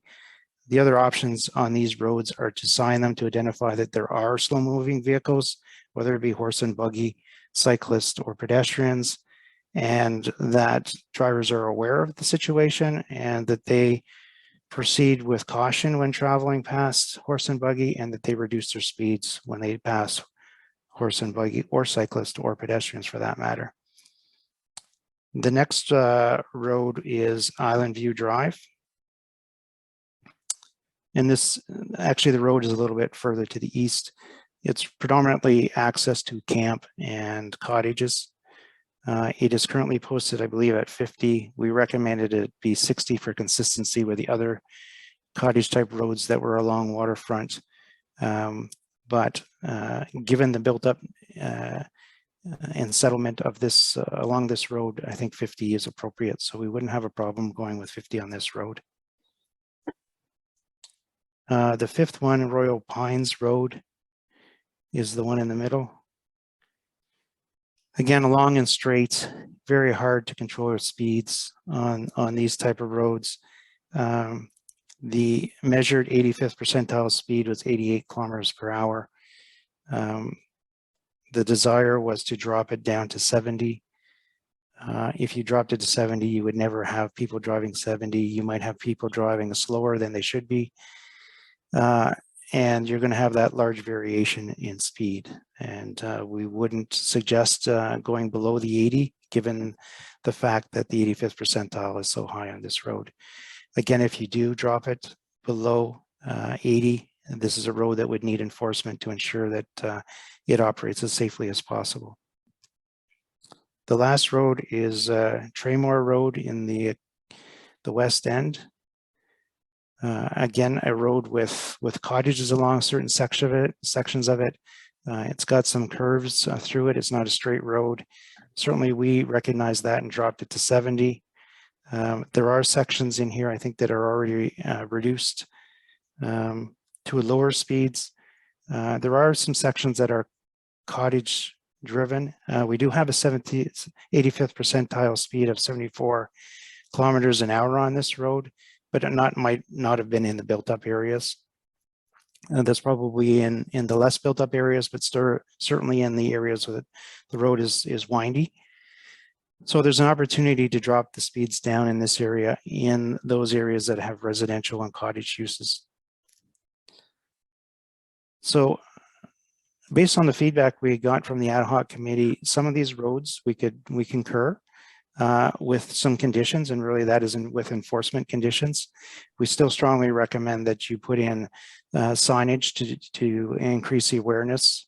A number of these roads are reduced in speed because of other users that aren't traveling so fast on these roads. But overall, based on the ad hoc committee's suggestions, I think we can come up with a set of posted speeds that would work for the township. So next slide.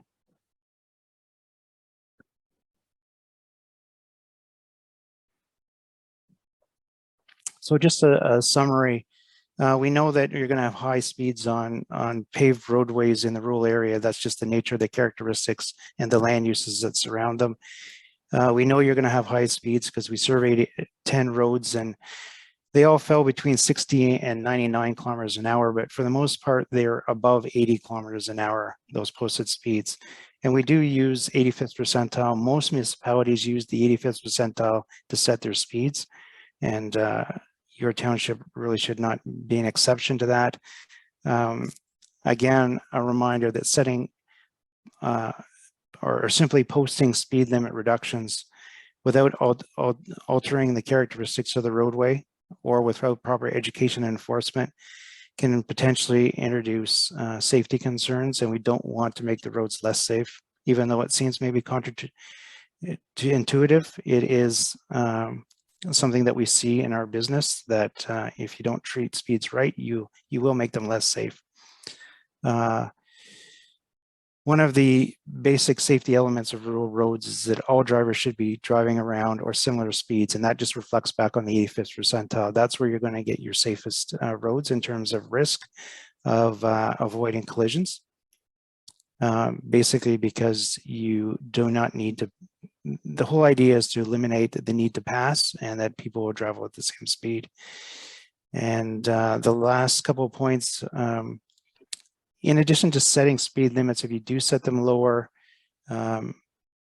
make sure you're improving your awareness. And again, you are dealing with the enforcement side of things, but also posting warning signs, whether they're part of the Ontario Traffic Manual advisory and warning signs, such as cyclists are present, horses are present,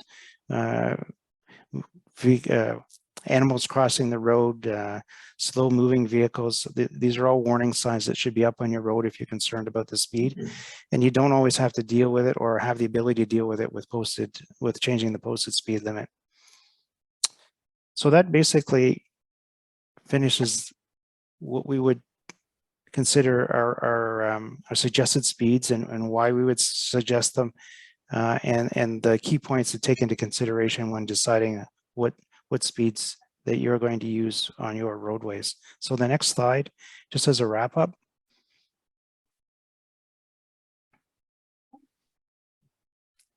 When you're dealing with traffic engineering, we typically deal with what we call the 3 E's. And to ensure that your roads are as safe as possible, you should be enacting all of these elements.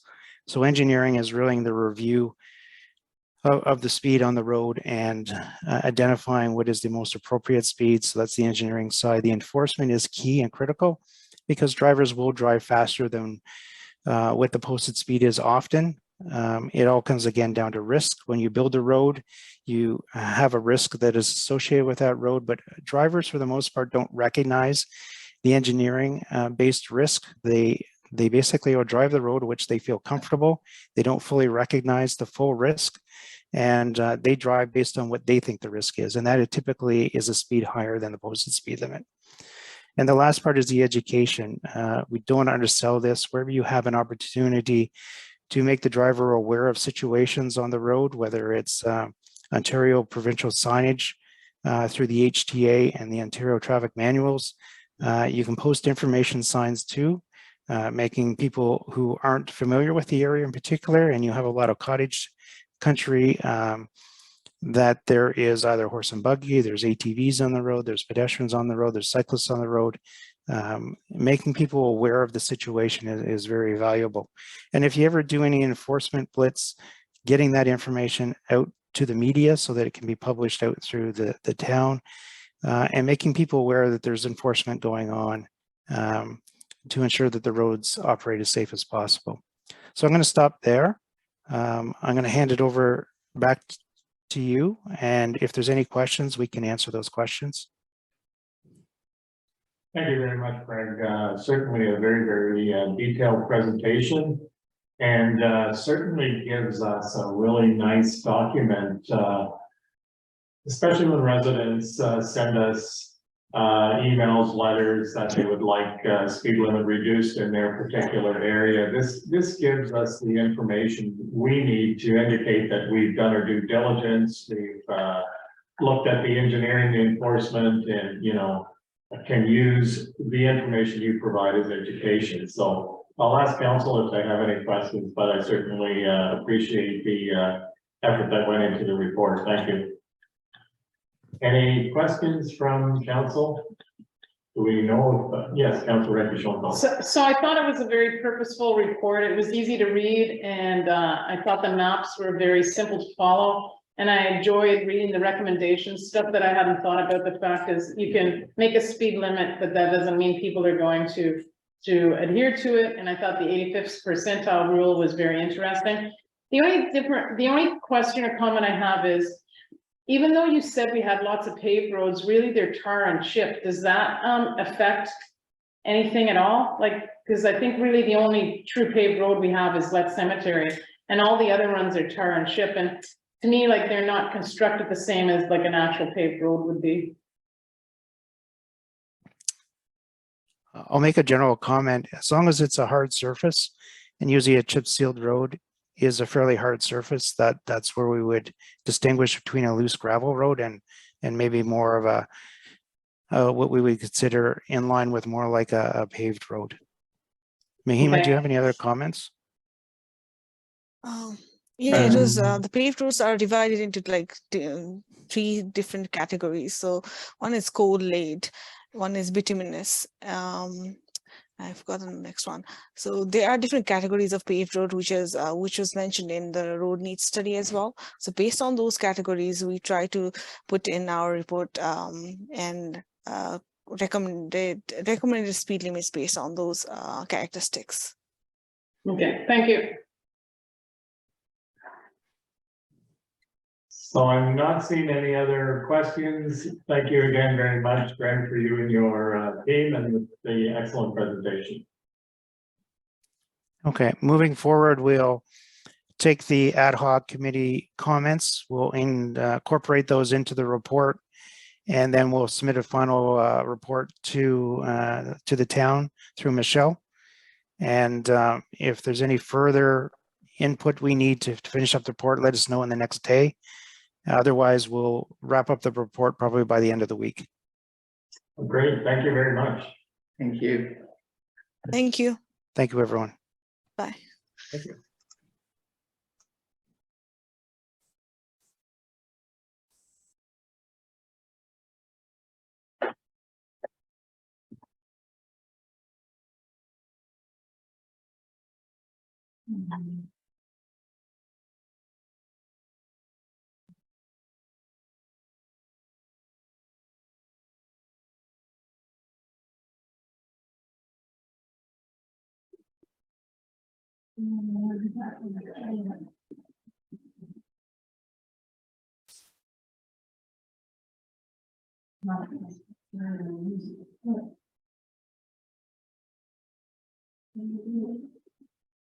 Here we go.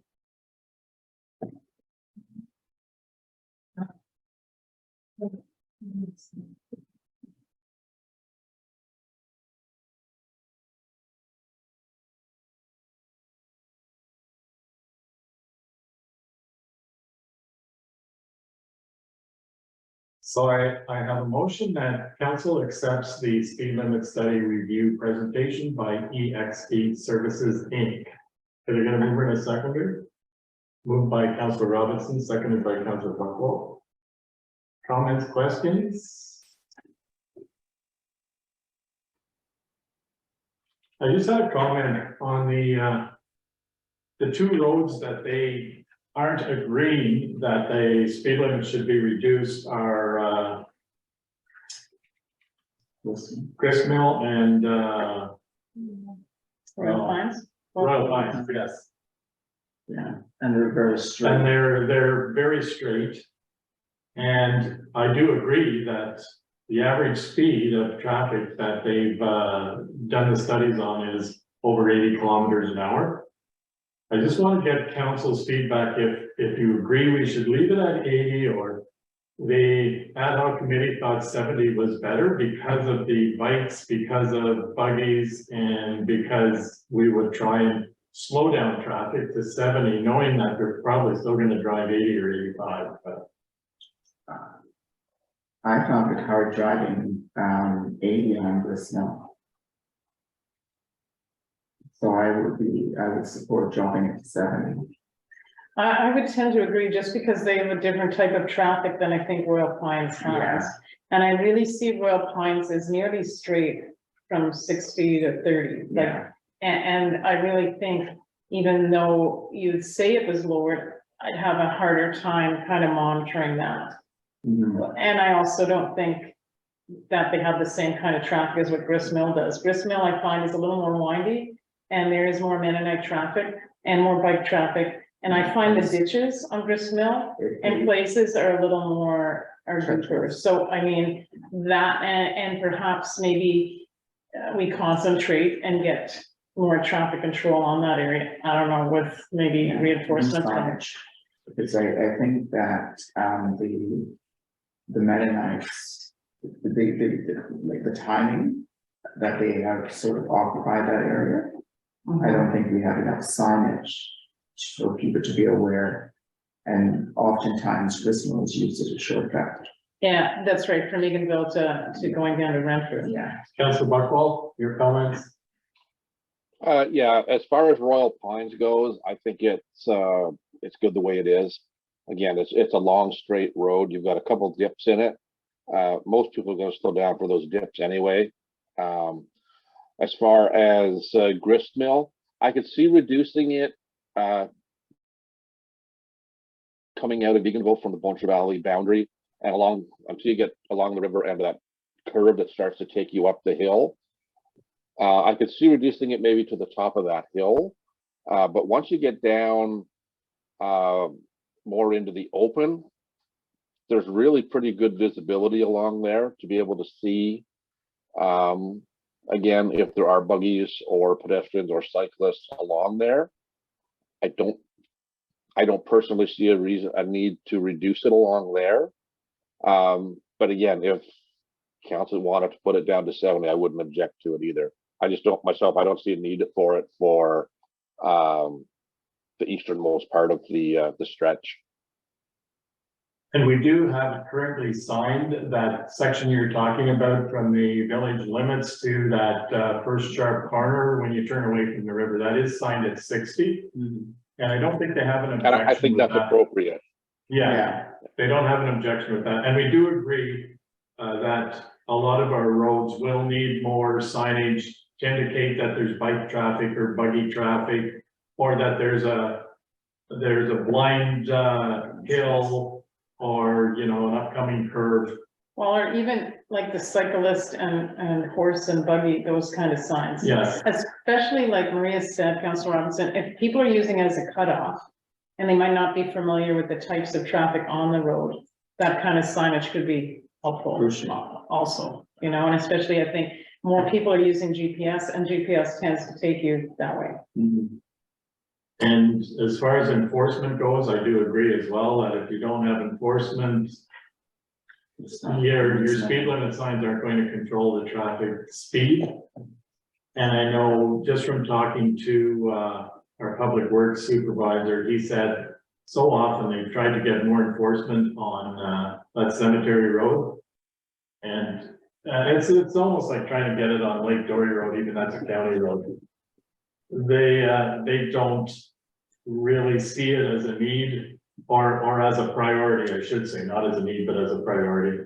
I do see one of his recommendations, I never really thought about it before. Some people, if you post it at 60, are going to drive 60 because they're just law-abiding citizens. But then you have the people that are willingly going to pass them all the time. And that passing is what can create an accident. Yeah, So you keep the traffic moving and flowing.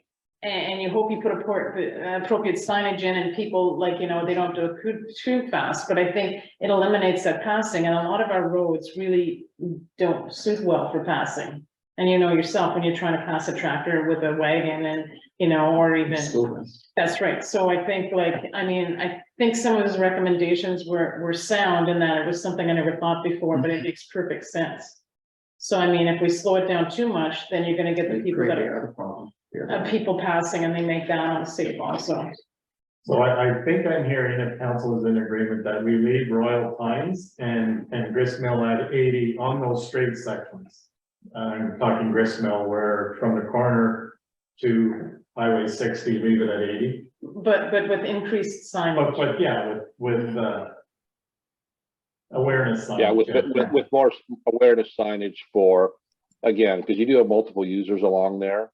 Yeah, And you can get signs that don't have to be specific to horses or anything else. You know, watch for recreational traffic or however you want to phrase it.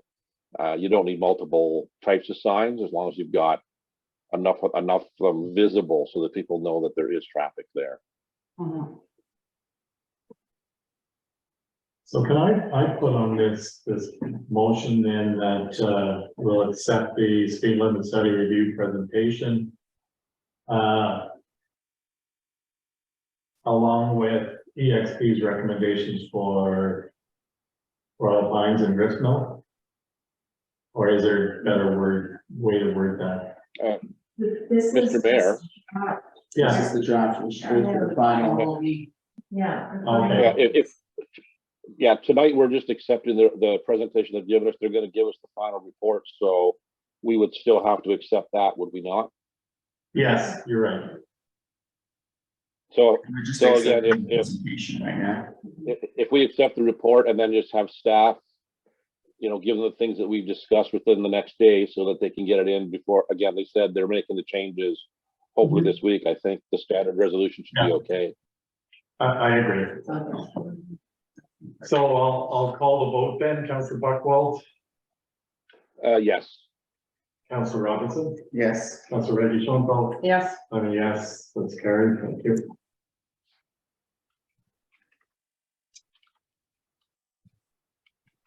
Item 9.2 is communities in bloom. I have a motion that the township not participate in communities in bloom in 2023. Can I get a mover and a second? Moved by Councilor Robinson, seconded by Councilor Richardson. Comments or questions? Did we do the same thing last year? Yeah, we didn't do community. We didn't, No. yeah, so we're being consistent. Okay. Call the vote. Councilor Buckwell, Yes. Councilor Robinson, Yes, Councilor Richardson. Yes, I'm gonna say, no, because I think it would be a worthwhile step in that direction, but it's defeated anyway, so.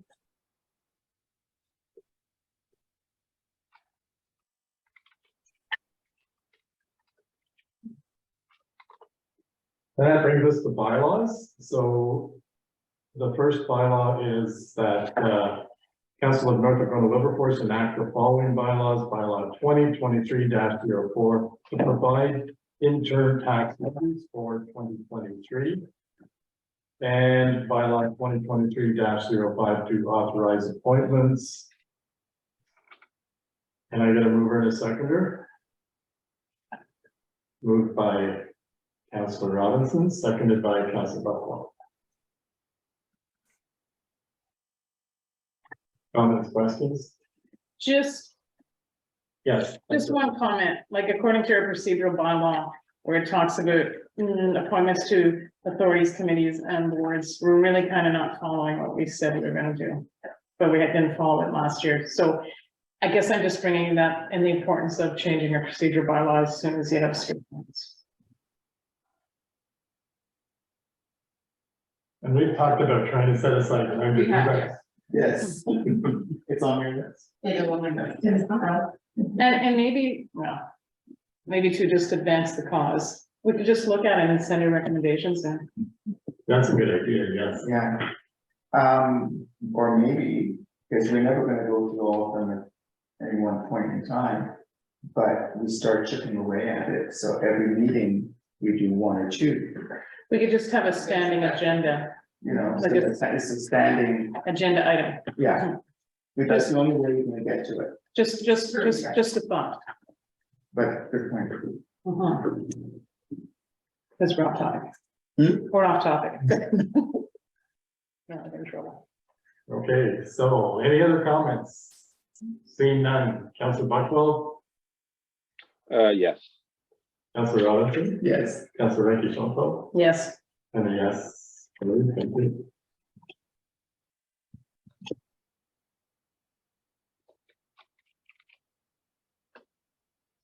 Item number 15 is that council will go into closed session pursuant to section 239(2)(a) of the Municipal Act regarding security of municipal property.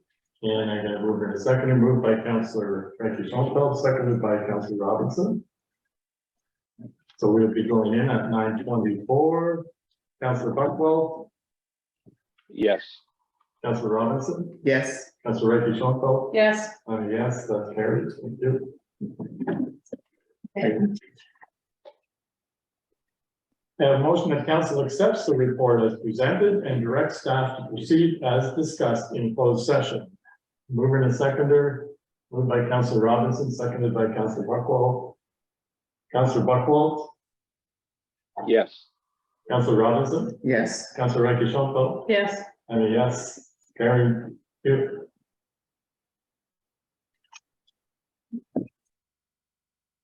Item 17 is our confirmatory bylaw. That bylaw 2023-07 being a bylaw to confirm the proceedings of council for January 17th, 2023 is read a first and second time this 17th day of January 2023. Can we get a mover and a seconder? Moved by Councilor Richardson, seconded by Councilor Robinson. Is read a third time and finally passed the 17th day of January 2023. Councilor Buckwell, Yes. Councilor Robinson, yes. Councilor Richardson, yes. and a yes, it's carried. Thank you. And finally, I have a motion that this January 17th, 2023 regular meeting of council adjourns at 9:36 p.m.